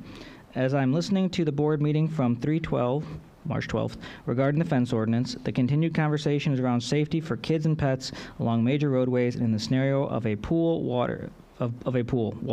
I wrote this special circumstance in the original feedback about fences and have yet to hear it discussed. My house butts up to the creek, which offers the exact same safety concern as a pool, if not more of a concern, with the water being out of sight unless at the rear of the yard. If safety is the major force in allowing for fences along busy roads and pools, the same consideration should be given to houses along Flag Creek. Thank you for reading, considering. Wanted to make sure I was able to voice this as I was unable to attend on April 9th. This next one is from Jackie. Hello, I'll be unable to attend this session this evening, but wanted to share my thoughts for the meeting. 1, the vote indicates that people are pro having fences. If that is the case, why not consider perimeter fencing for residents? Creating odd-shaped and sized fencing options will create eyesores for the community and reduce the intended value of a fence. Kids and animals should not be restricted to a cage-like size fence to play or safely move about. I think fences, if requested, should be allowed to go to the perimeter. I think there should be various types allowed for people to consider. 2, Wolf Road or heavily trafficked areas should not be restricted to an open fence. Safety and privacy should be the utmost importance, including sound management. They should be allowed exceptions and perimeter optionally if they want it. At a minimum, the outside road fence should be sound, safety, and private proof. If fence types will not be allowed to change, then the village should pay to have a large privacy trees planted for year-round support and coverage. 3, fences, if installed, must be maintained and subject to a fine for improper care and maintenance. I think people are overestimating the amount of people that will want a fence, and if they want it, they should be allowed. Many exclusive neighborhoods allow fences with zero impact to their property value, or if anything, increasing its value. Best of luck to the discussion. Happy our voices can be heard. The next one is from Carrie Dillon. I am writing to express my opinion on the fence ordinance discussed tonight. I took part in the surveys that were conducted the last 2 years about sidewalks and fencing, and from what I recall, the discussion around fences and allowing for them specifically included only residences that were along the busy corridors like Wolf, Plainfield, and Joliet roads. IHP is a small town, and what makes this community so attractive is the landscape where the neighbors are connected by yards and greenery, not divided by fences. It's truly one of the main reasons we moved here. It feels intentional without being rigid, welcoming, lush, and organic. I am not in support of fences of any kind on the interior street properties, any homes that do not border a busy street as listed above, and especially not for the purpose of dog runs. In-ground swimming pools would be the only exception, in my opinion, for the purpose of safety. I have lived here for 12 years, and if residents are allowed to resurrect fences throughout the neighborhood and not just along busy roadways, we would move. Also, not on the agenda tonight, but worth mentioning, are sidewalks, which I would welcome and support. Along busy corridors, sidewalks can provide safety and access for our most vulnerable community members, school children, people with disabilities, wheelchair-bound, the elderly, and even our pets. Thank you for your time and dedication to volunteer on behalf of the residents of the village. The next one was from Sally Faust, which, since she spoke tonight, I am going to move past. And then And I think we all got that copy of hers. Yes. Thank you. I will provide these all came by email, so I'll provide them to the board. This is just for ease of reading. The last one is from Brian Wolf. To the Village Board of Indian Head Park, I am writing to respectfully request the village reconsider its current ordinances that prohibit residential fencing within Indian Head Park. Allowing thoughtfully designed fencing options would improve safety, support property values, strengthen homeowner autonomy, and reduce environmental health concerns associated with deer activity and tick exposure. Fences are an important safety feature for many families. They help protect children and pets by creating secure outdoor spaces and reducing the risk of unintended access to streets, neighboring properties, and wildlife. In many surrounding communities, residential fencing is considered a standard safety accommodation rather than an exception. Additionally, the ability to install a fence can positively influence property values and marketability. Many prospective homeowners actively seek fenced yards, particularly families with children or pets. Updating current ordinances to allow fencing would help ensure that Indian Head Park remains competitive and attractive to future residents while supporting the investments of current homeowners. Allowing fencing would also promote reasonable homeowner autonomy. Residents take pride in maintaining their properties, and providing structured guidelines for fencing materials, placement, and height will allow the village to preserve its character while still meeting the practical needs of homeowners. In particular, homeowners should have the option to install privacy fences up to 6 feet in height, as a 4-foot limitation does not adequately provide privacy or security for many properties. There are also specific concerns related to potential changes in infrastructure, such as addition of walkways.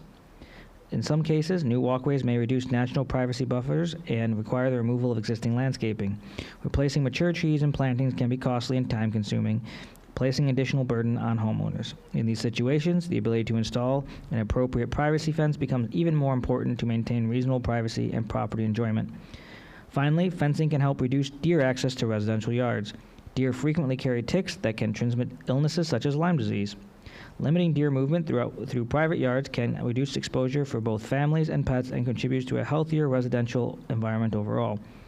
It is also important to recognize that different areas within the village may have different needs. For example, residents along Wolf Road experience traffic levels and unique privacy and safety concerns. These homeowners should have an opportunity for their perspectives to be considered independently when evaluating fencing policies. For these reasons, I respectfully ask the Village Board to consider reviewing and updating the current ordinance prohibiting residential fences. Allowing carefully regulated fencing options would improve safety, health, and quality of life for residents while maintaining the community standards that make Indian Head Park a desirable place to live. Thank you for your time and thoughtful consideration of this request.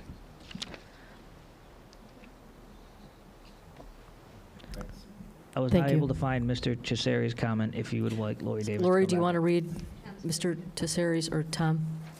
Thank you. All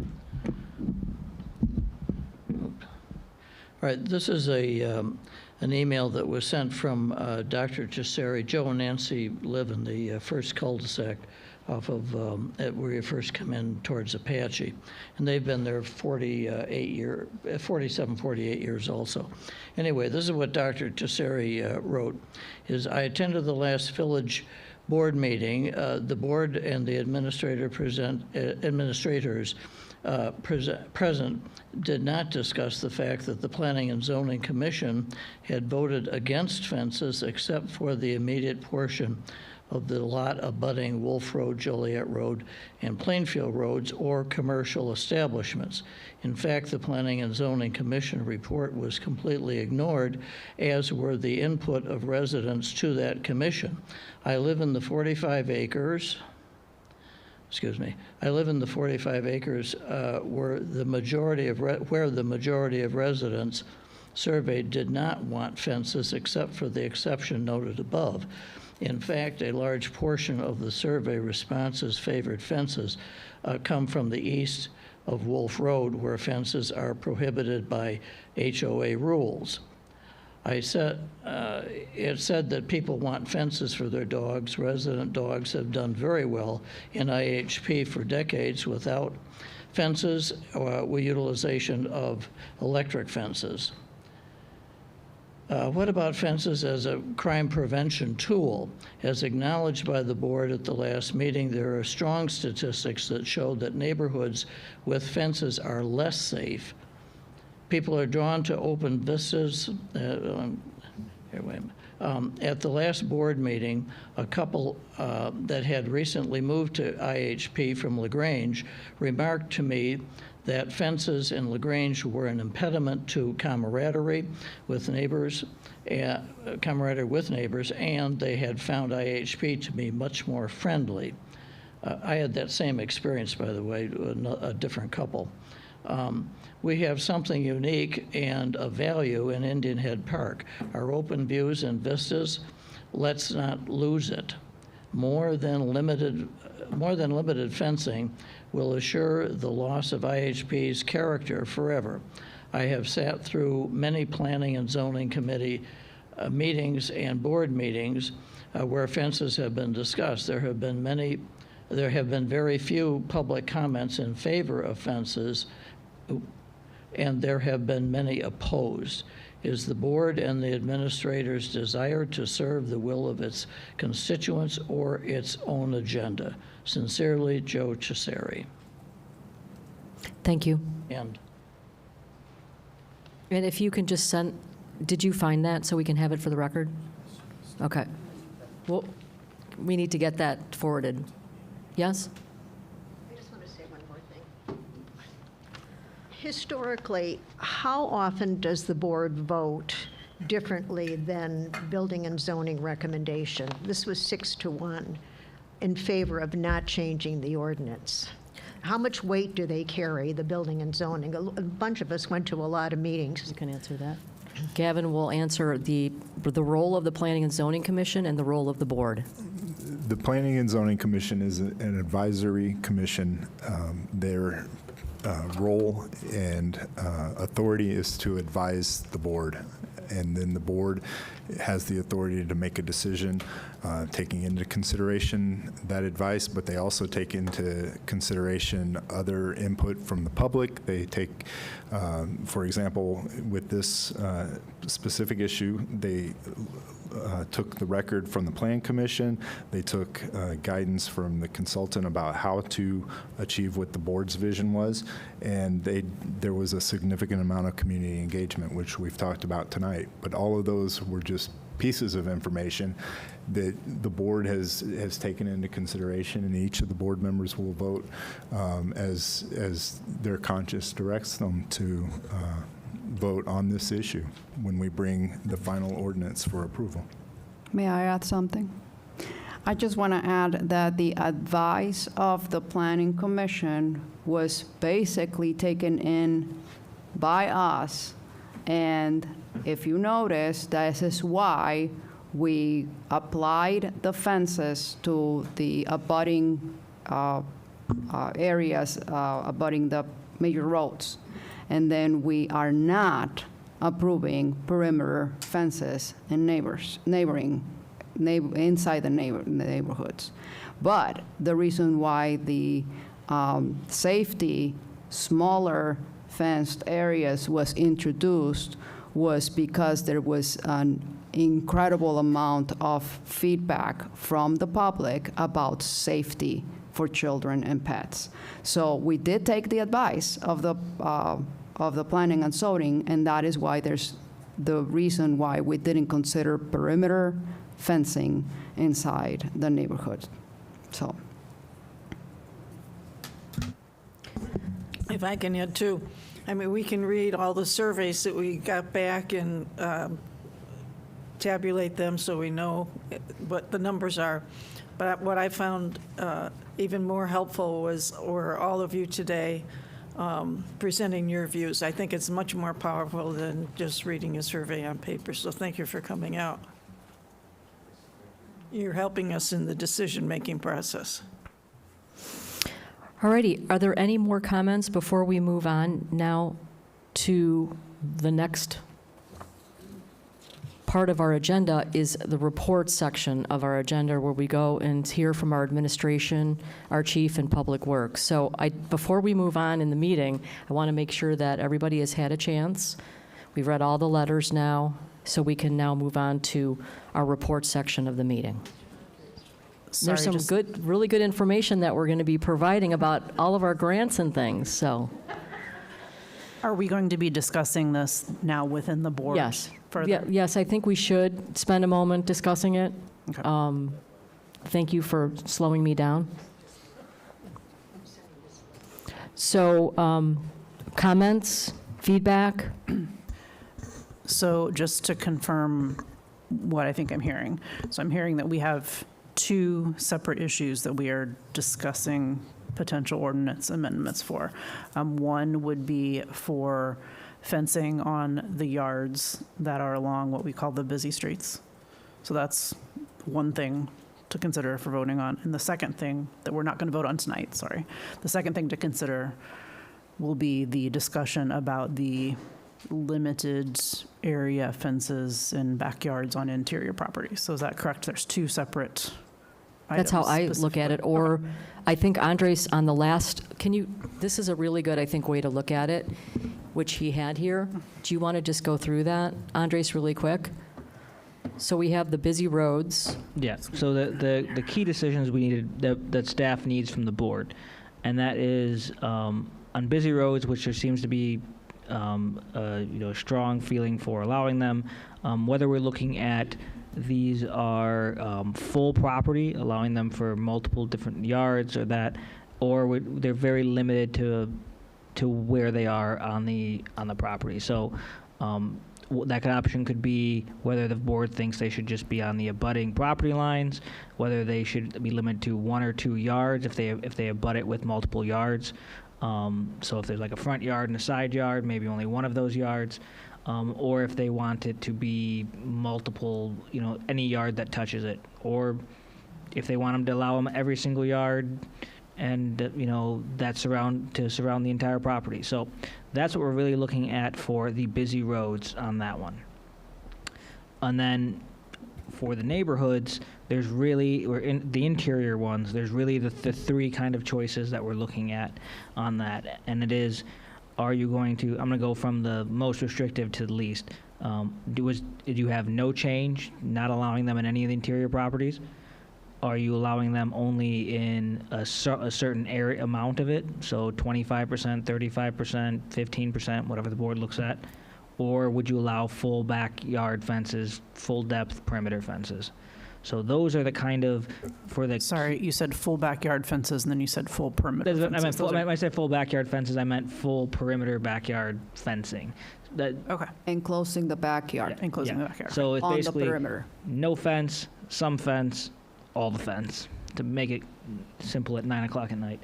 And there's a couple, like I said, and so really the technical standards that we're looking at is percentage of the yards allowed. These are kind of little smaller things. The percentage, if you're going to allow for only some percentage of the yard, how much they really want that to look at. Whether or not what the setback from the property lines are. Do you want them on the property lines, 1 feet, 2 feet, 5 feet? And then gate setback distance, we talked about that, whether you want 10 feet or maybe even, I think Tony from Strand recommended even further because of larger trucks. Ford 150s. Yeah, F-150. So he's recommended something a certain distance. But those are what we are looking for the board to provide us that information once it reaches its consensus on what they would like. So do we want to start with busy streets? I think that... I want to make a recommendation. So because the ordinance is a full ordinance, but it has sections. Correct. Can we please approve sections in 2 different motions? And we approve the section, provided all the technical support language that is going to be in the ordinance is followed. Section for the fences on busy roads, and then we approve separately another amendment because these are amendments to the original ordinance. So we approve one amendment, and on the same session, we approve or not approve the other amendment. Whatever if that's the will of the board, it will be a much easier way to really digest what is it in the discussion that we're discussing. Okay. I'd like to comment, because the last time you asked me, did I have an opinion on something, and I dodged that question. And I've got 2 comments in regards to the conversation. One is I'm supporting the recommendation of the Planning and Zoning Committee, which essentially asserts the recommendation of perimeter fencing along the busy streets. And second... But they didn't make that recommendation. They didn't recommend full perimeter. They just recommended... No, just perimeter fencing. Well, they recommended... Just... Right at the street. Just at the street level. Street level, Just yes. at the street level, yes. Not perimeter. Not perimeter, no. Not enclosing anything. Correct. Not enclosing. Okay. And the second is one standard fence under any resolution that comes out. So whatever we have, it's standardizing the fence. And so I'm looking at those two things, and I could support that. Okay, so to Christina. So just to Yes. share that Thank you. is where we go. Thank you. Thank you for the input. Charlie, for clarification, you're supporting the fences along the major thoroughfares? That's it. But he's just saying, Fencing along the property Just- line abutting the major roads. Not enclosing the. not enclosing. Yard abutting, fencing, Charlie? Yes. Paraphrasing what you're saying. Just along the major Along the roads. property line, so it would just be a line of fencing along the property line, not enclosing the abutting yard, correct? That is correct. Okay. So- Go ahead, Eileen, and then I'll. Yeah, so I agree with you, Charlie. My concern is more where I think we ought to be spending our time is what's that going to look like? Because it's true that it's going to be broken up by driveways and streets and whatnot. Well, and not everyone may want it. I'm sorry? Not everyone Everybody may may want want it. So you're going to And- have somebody that doesn't want it and then someone that does. Yeah, So so having a that would be my bigger Yeah. concern, is how is that going to look coming down? Now, I did mention to Gavin that several years ago, the board put aside 100,000, 300. 300,000? Oh. Because at that time, we thought we would try to put trees and shrubbery or whatever in there rather than fences to, and I really still advocate for that. If you want a fence, that's fine too. I'm not saying that because I don't live on Wolf Road, but living on Wolf Road, maybe you do want a fence, but I just really advocate for putting some kind of, Yes, so what's going on with that is we've had a landscape architect and design firm give us an estimate of over $2 million to be able to do the landscaping for Well, Wolf Road the way we would want it to look. we've Because got of- 8 years to save that money. We've already got Right. 300,000. Well, right, and there's grants and all of that, but my point is that the tree replacement policy from Cook County is it's not robust at all. Yeah. And I don't think anyone in this room would be satisfied with the tree replacement policy from Cook County and think that the corridor looks better. And we've always said, even in prior boards, that we want the corridor to look better than it looks today. It's a lot of different scrub trees and different things like that. So we've gone to a landscape architect. It's going to be over $2 million at pricing now, okay, or more. So we have a long time to do that, but it's going to be, and that doesn't include like lighting or anything, which the county is not providing lighting, if you can believe Putting it. in streetlights? No. Good God. So we have uncovered some of these little details throughout the discussions with them. But I and think it needs to be on the table, I really do. Correct. I mean, So, fences yes. along there, So Turns we me all off. want landscaping. I think Fence, we but all put agree. shrubbery around I it. think we all agree with that. I think trees, shrubs, native plants, making it look better than it looks today times 10 is what we all want. But I think for right now, we have to decide, maybe to the trustee Saldana's point, if we want to take the amendment first of the busy streets, I think that might be a first step for us to get some consensus here on what are we going to decide as the board on the busy streets. So we've had 2 trustees say the fence at the street, at the busy street on that side. So what are some of the other ideas on that? I think we talked about this last time, and the whole discussion about perimeter fencing came up for busy streets. So do you guys want to take that? I do have comments. Obviously, I think Christina's proposal that we take it in chunks, in separate amendments, does make sense, but they can't be taken independently. They have to be coordinated. The Rich was on that Planning and Zoning Commission, and we commend them for their work. It's not easy, especially when half of the community doesn't want you to do anything. Wolf Road is coming. I do believe fencing, it's good to know that it's not coming until 2031, so we do have some time, but we don't want to keep kicking the can down the road. Rich Minshaw made a great point. I am on Wolf Road. I believe there are 19 between 79th Street And Plainfield Road, there are 19 streets or driveways. I actually have 2 of those. What would that look like?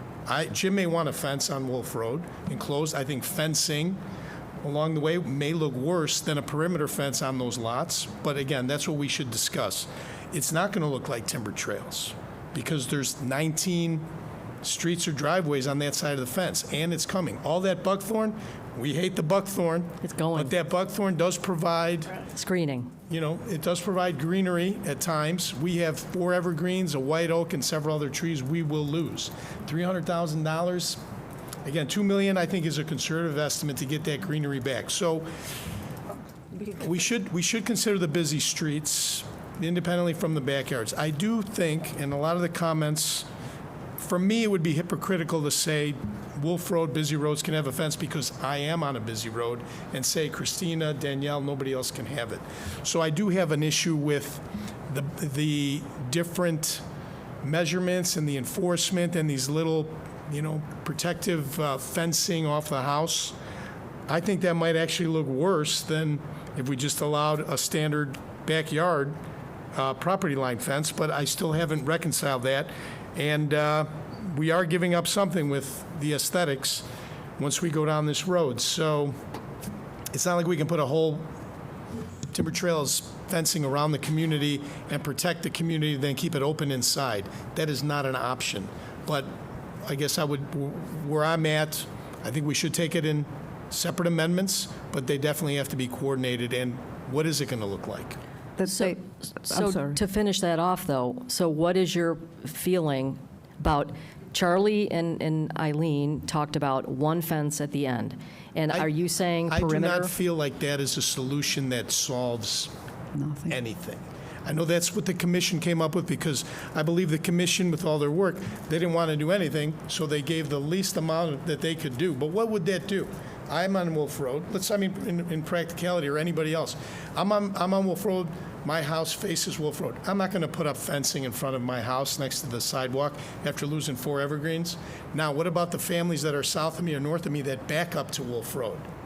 Fencing along their property line without an enclosed fence in the backyard really does not help them. It does not provide. It provides a screen, and theoretically they could put arborvitaes there if they got, 40 or 50 grand to do, which a lot of people don't. I believe for those back-facing or front-facing. The rear-facing houses on Wolf Road probably need an enclosed perimeter fence. I'm a front-facing. Do I need an enclosed perimeter fence?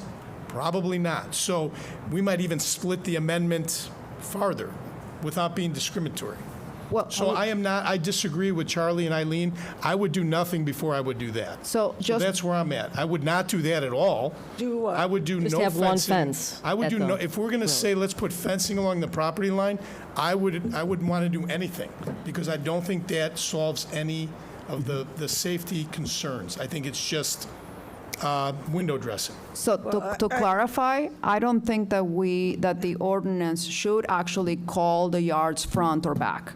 It is, in terms of the busy roads, it's the yard that collidates with the busy street, whichever abutting yard, whichever that yard is, either in the front of your house or in the back. So that's the yard that you are fencing, should you fence it in. So that's just to clarify, they're not going to be called rear or front. I mean, you might actually name something when you have the permits or whatever, or for your description of the permit that you are asking for, but not in the ordinance. In that hypothetical, my neighbor just to my south, he is on Blackhawk Trail and Wolf Road. Theoretically, this is a side. His abutting yard would be outside of his home, and he could theoretically fence a football field that is next to Wolf Road. And it wouldn't look good. Or the Amy Jo's neighbor at 6100. That's a little bit difficult. So, again, I don't think the commission went far enough on that, and I don't think that fencing provides the abutting yards with the proper. I think we're splitting the baby there. I don't think we're accomplishing much. We're just saying, hey, look, we did something. I don't think it's the right solution for those people that are on those roads. So can we're talking about the properties that abut the busy roads. Can we take off the table the fencing and, you know, the little fencing for, I'd like to take. The standalone fencing. About that right Yeah, now. I Just think talking we about haven't busy gotten there roads. yet. We're just going to talk No, about no, that's busy what roads. she I said. don't think we're gonna, Yeah, I just, don't know. we're just talking about busy roads I now. Yeah. understand, yeah, but I mean, we could talk about it all night. Are we gonna come to a conclusion now? Well, yeah, I mean, he's saying he would suggest perimeter. As a resident, So if what here does for Danielle 15 think? years, I don't think that goes far enough, and I would almost rather not do that and have this hodgepodge of fencing allowed. We would sanction that. See, again, the bottom line, 5 years, 10 years from now, if we allow that, and just that, what does that look like? Okay, 4-foot fencing allowed with all the gaps. What does that look like? Somebody puts arborvitae, somebody doesn't. Western Springs has something Well, similar. I'll answer that. We've put arborvitae around our lot because of, and we're not on a busy street, but we've paid for that individually, and it's not cheap. But, you know, it's been an effective barrier. And quite frankly, you're right. If we could put some kind of shrubbery up as opposed to fencing, that would look a lot better than fences, particularly in So I'll your let case you know and your you neighbor's can. case. You can. You absolutely can do right that. now. That's, you can do that's that our right now. ordinance. You can put whatever And you you can want put right that now. on your perimeter, you can put Yeah. it halfway through the middle of your yard, you can do anything you want. Well, except if he's put it in now, all that would be taken out in the next That's couple why of he's years. not going to put a fence now either. You'd have to wait till after construction. Yeah. But I think the other thing that I'm just saying is like, when we talk about fencing right now, we're talking about like a physical structure made of a construction material, right? There are other options They to are. fencing. It's called hedging. Yeah.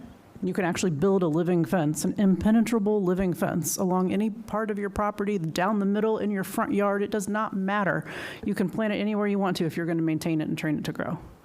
So, I mean, there are options. Right, but getting back to what we're trying to figure out here, right? So we can move on to some type of decision.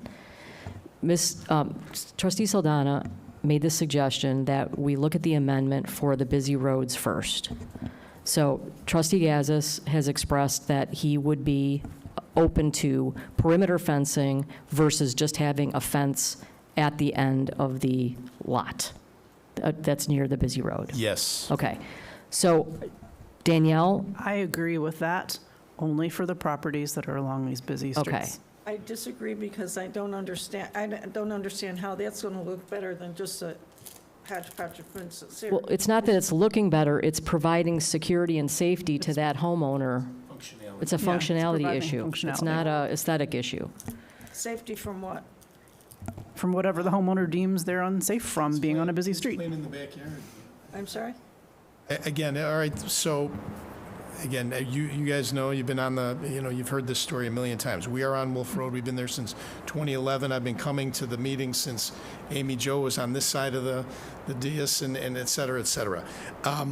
Mailboxes, 4 or 5, gone on Wolf Road, hardscape, It's- I trees. live I'm in not, Harrisburg, same thing. Eileen, yeah, so the safety's really not for me. My kids are grown, we do use the electric fence, technology's great. We've had a couple of the big dogs break across, but luckily that's been at 5 in the morning when you can land a plane on Wolf Road, which is wonderful. For the families that have their backyards, the abutting yards on Wolf Road, the screen, the property line does not necessarily provide them the protection and the safety. Cars will go on into the property they have. The sidewalk will be 20 Right feet, there. 30 feet closer to their yard. Exactly. We're not only worried about motor vehicles, we're also worried about pedestrian traffic, and and they're not all, bicycles and more they're traffic. not all, Have good intentions, not have everyone good has good intentions. So that's, for us, we're not going to put a fence in our front yard. We're just not going to do it. It doesn't make sense. We have a circle drive, et cetera. But for that family that has that backyard abutting with the little, with the dog, I think we need to have that from a functional perspective. Or like that Enclosed. family.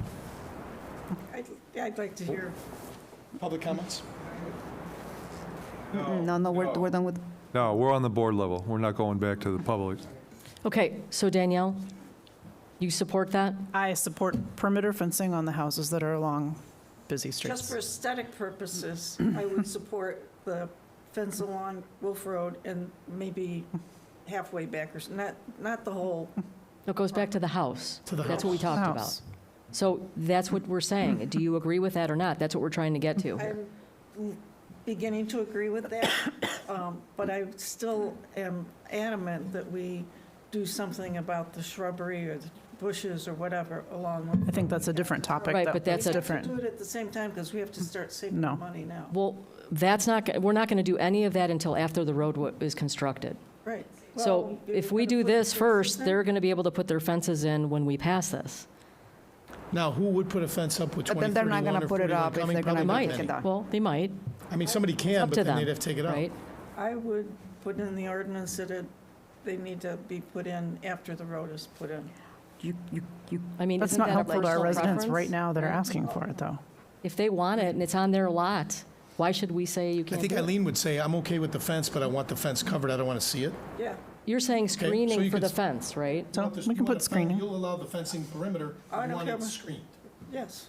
So you want it on the street side to have arborvitae's or some kind of greenery? Yeah, I Okay. mean, right now, I mean, that's part of the, and you're right, I mean, all those, whatever, those Beautiful bushes buffaloes. are, they're cover.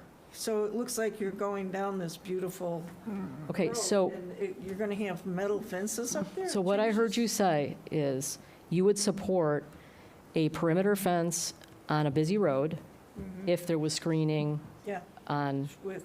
with the fencing. Yeah. Is that what I heard what you said? Yes, Okay. and I'd like to learn more about the shrubbery you were talking about. Trustee Eck, are you, Shrubbery's fine. okay, but are you agreeing with trustee Donnersberger that before you didn't say you were for perimeter fencing, you said you were for one-sided fence? Yeah, one-sided fence and So no perimeter, No enclosure. no enclosure, excuse me. no enclosure. It's not actually Okay. helping anyone, though. Trustee Saldana? In the case of the busy roads, I would support enclosing the yard that abuts the busy road. Okay. Okay, so I think we have, No, you do not get to ask me more questions. No, well, I mean, I think we need to consider, I think staff should consider when, within the parameters of the house or the building, So because those there are are some technical, lots. those are the technicalities that Right. we will have to work on. Account for right, so those we've discussed those with the consultant. Yeah, There's those are the 4 or technical. 6 lots that are corner lots that are complicated. 6100, 6101 Timber Ridge Court. The Yeah, so Sequoia there's- lot, the Hiawatha lot, and the Hayes' old lot, I'm forgetting the name, on Hiawatha. So we know there's complicated ones that we have to look at with the And the consultant. language is in the ordinance for those. It would be there. It's Right, the so. busy road, corner needs to be lower, all that is in the ordinance. Okay, so I'm hearing that that is sort of the reality. And we don't have trustee Iannacco here tonight, but, I would like to hear from this gentleman who lives on Wolf Road. okay, would you like to address us? No, Mr. Bre- Mr. no. Bre- No? No. Wait, This is at the wait, board, this is actually- at the board level. I'm going to leave if we're going to go beyond Okay. that. Well, It's actually, no, we can take a vote right now. Can we please allow one person to come and, do I agree? I mean, does it No. bother you? I'm going to go. Pushing 10 o'clock. Okay, gonna well, leave. yeah, still, why would you do Okay. that? yeah. That's ridiculous. We've already done. We're at the board level now. Yeah, but we have the right to actually call someone to the microphone to testify if we want to. No, Trustee Eck, come on. he says he's. So like, that's okay. Let's We just already vote on heard it. what I'm he fine wants. with it. Let's All right. vote on it, yes. All right, guys, all right. Trustee Eck, please stay, and let's deal with this as a board, okay? So. Both at the board level, I'll stay. Great, then you will. Okay, so I think we've settled this to where we're at right now. We can talk to Mr. Brandon after the meeting. So I think I hear pretty much the majority of the board. What I just heard is that we support the busy roads, and that's what I've heard. Now, there's another thing that we didn't talk about, and that is if your neighbor, the 3-foot in the center fence. So if your neighbor has a fence, you can agree to share a center, right? Yeah. Like they do in the city, right? Right. But if you don't agree, there'd be 3 feet between. 3 feet seems excessive to me. Well, we talked to the consultant about that because I think you said that last time, and she said that's very standard because of the mowing. We asked that because you brought that up before. You mean in between, like Yeah. if people have Somebody to has to maintain it. Okay. You may get along with your neighbor now, and you may not get along with the next neighbor. I have never seen property where there's you have a fence and I have a fence, and they're 3 feet apart. Well, that's because most people agree to sharing, Yeah. but you can't assume that that's going to be the case. So can I ask the attorney here? Where you go?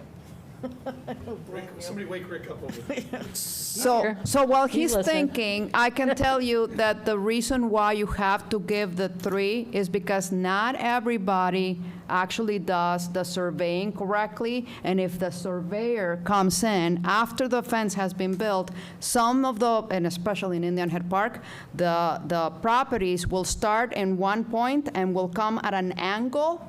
And now you have a fence that you built on someone else's lot. If that's why the 3 feet is the common thing.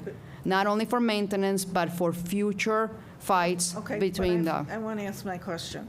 If I put a fence on 3 feet into my property, after several years, have I lost No, that property? no, No, property line is. Because I gave it up. no, you didn't give it up. You have to maintain it. It's your responsibility to maintain. It's your property. Fence happens to be inside your property line. Yeah. Now, if your neighbor then encloses their yard by using your fence as their property line, then you can actually say, no, that's my property line, and mark it, yeah. Okay, so I think we know there's a couple complexities to this regarding the corner lots that we've discussed. We have brought that up with the consultant. We know those are, that need further discussion in the policy. But do I hear some concurrence, I think with the exception of Trustee Eck on that? Okay, so I think we have some concurrence. The way the current policy is written from the consultant, I believe, is this version, correct?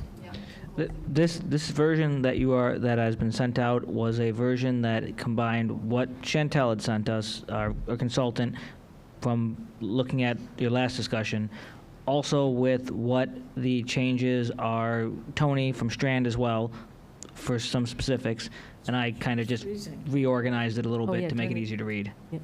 So. Okay, so you should have a copy of that ordinance now, the one that we just did. So take a look at it. We're not voting on anything tonight. So let's move on to the second item, to Trustee Saldana's point about moving to area fences in neighborhoods.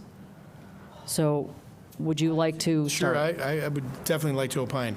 I believe that we are opening up a Pandora's box by making the half accommodations. So I guess either we go all the way or we don't do it. Rear yards, perimeter from the house. I think that would look cleaner, better than little, 25% here, 40% there, or I wouldn't do it at all. I'd leave it as it is. So again, kind of not to, piggybacking a little bit on the Wolf Road. Let's do it correctly or let's not do it. I think we're trying to accommodate some of the voices out there, but I don't think that accommodation, again, will it stand the test of time? We're making these decisions that will impact, at least until the next board. What does that look like? Again, the same lot that somebody would have with a big side yard or a shallower lot with the same square footage can look radically different than a skinnier lot with deeper square footage. So I would say allow fully enclosed rear yards or don't allow anything. Just leave it as it is with the pools only.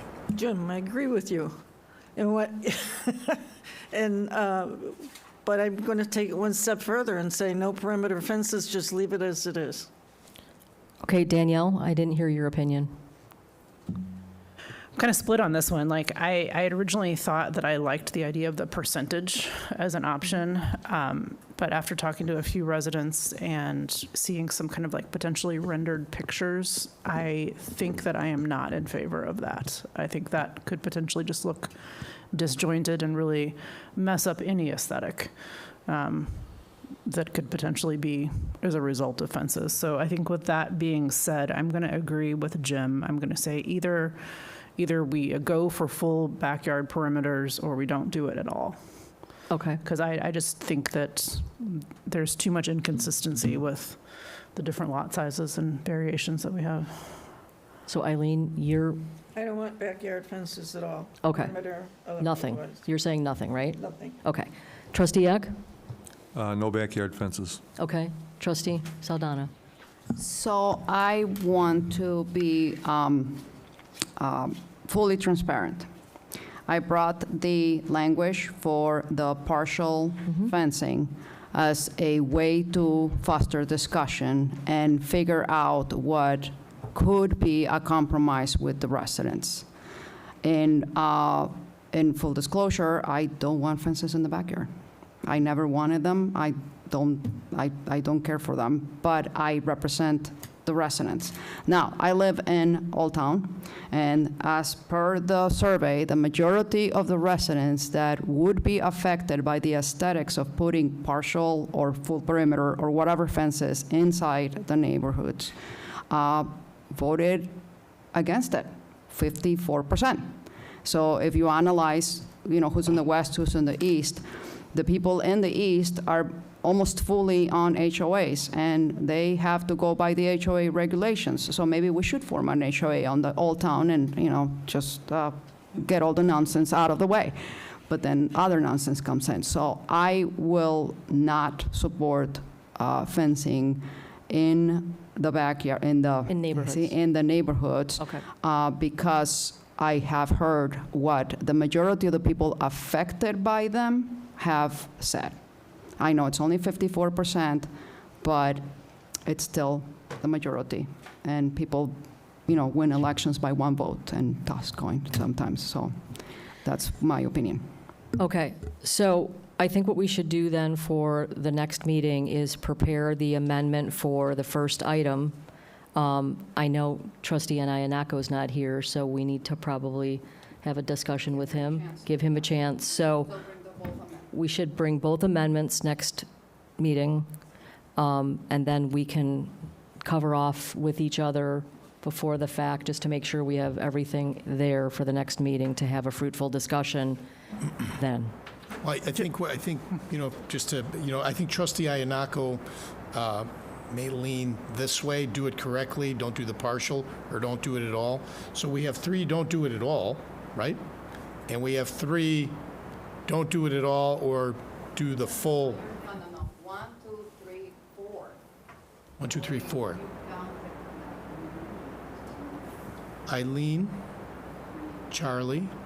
Well, no, I said. I think we do it, Yeah, I said either all of the backyard or so we nothing. have So I think. No, and we have full back perimeter or no, right? With 3 or 2 or 3, so. Yeah. I think that's kind of where the rubber meets the road, right? Is that kind of where we're at? Yeah. So we're going to, everybody's going to need to make their decisions, including me, by the next meeting if it's a tie. So, wait a minute. We have 1, 2, 3, no perimeter, no fences, right? Yeah. And then. And we said if, and I said You if. it's either or, but you haven't said which one. Well, no, I said if no perimeter, then none. Yeah, okay. If no perimeter, then no partial. Yeah. I do want to point out, we have a committee of the whole scheduled for April 22nd, where this discussion can continue. Yeah. Fun. Okay. Yeah. So So we can continue this discussion at the committee of the whole. Let's do that. We can get the amendments set. We cannot take a vote at a committee of the whole meeting. So we can discuss it. So we can discuss it, and then we can come back for a vote next month, and then the item will be closed. So on the docket for discussion, can we make sure that we grab this item on the gate setbacks? On gate setbacks for the. Right, for the I have the busy. committee of a whole on the properties. 23rd, Thursday. My apologies, that's correct, 23rd. Good catch, Joe. Somebody's. I'd also like to put in there a discussion of how we're going to start thinking about or saving for shrubbery coverage of the fences. Okay. I mean, we got to, Sorry, sorry to ask the question, but Eileen, are you stating that you would like the fences to be fully screened, but you think the village should pay for it, as opposed to making that a recommendation for the homeowner or requirement for the homeowner? Yeah. She's saying, let's discuss it. It's We at the already committee of the set- whole. set money for it. I am up for discussing it.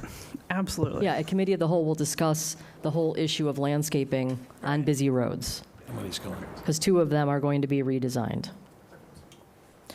All right, so I think we have a way forward. I appreciate everybody taking the time. I know it's been a little bit painful, but I think we got to the next steps. So we're going to talk about it at Committee of the Whole. We're going to advance the amendment language there where we can read it. We can't take any action. And then next month, we will have a vote. And then we'll need to cover off on some of the detail on the more complicated lots that are in the busy street discussion. Does that make sense? And we can go through everything at Committee of the Whole. We just can't vote on it. Sound good? Yeah, I think that's what we need to do. All righty. So let's move on now to the reports. Any trustee reports? No report? No report. All righty. Village clerk? No report. Thank you.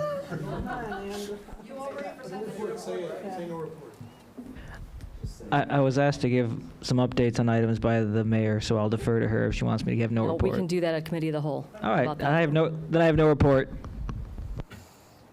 No report. Village treasurer? I gave him. Village attorney? No report. Village administrator? We can do that, Committee of the Whole. We will do a grant update at the Committee of the Whole. And we will also be doing an update, Andres has an update on a variety of things that we'll be doing in Committee of the Whole. Department heads, quickly, Joe? Do you want me to just say no report, We can Gavin? just do it.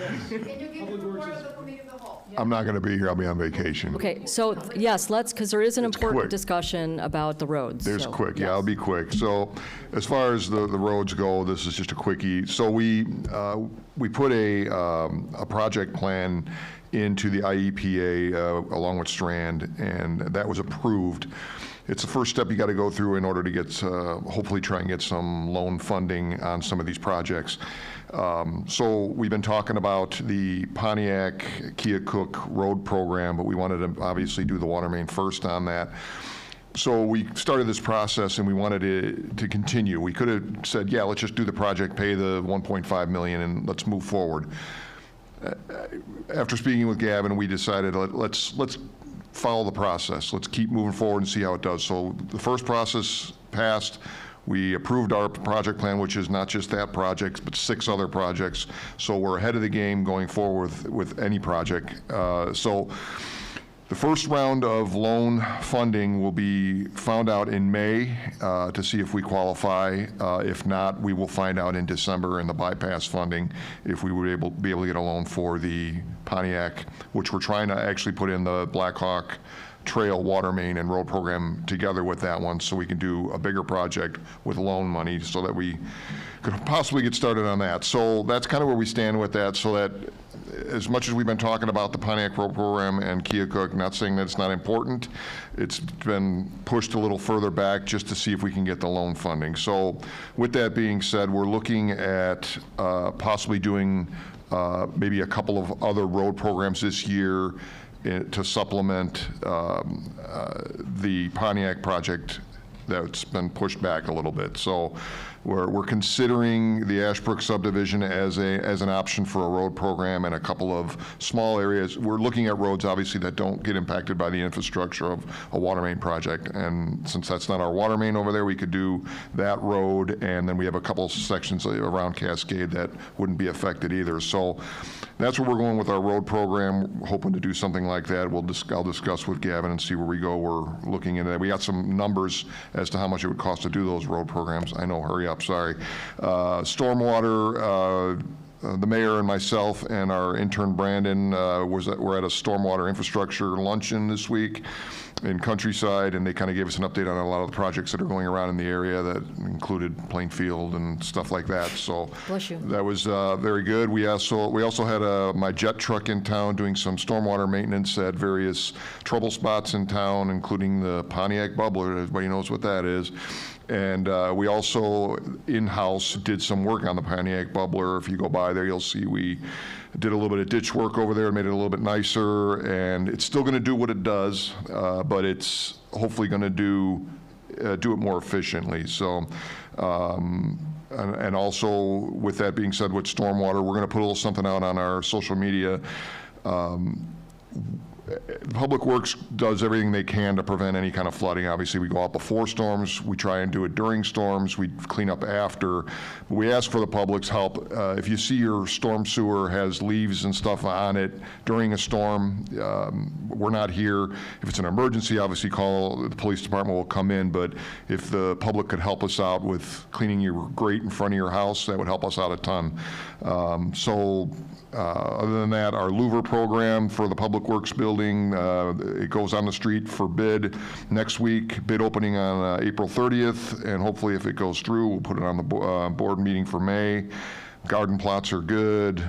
We got some new ones. Mother's Day weekend is when they're going to start with those. I'm done, sorry, thanks. And just let's make sure we have the shoulder ordinance changes on an upcoming meeting at some point. Remember? Road edging. Road edging, please. Enforcement. Steve?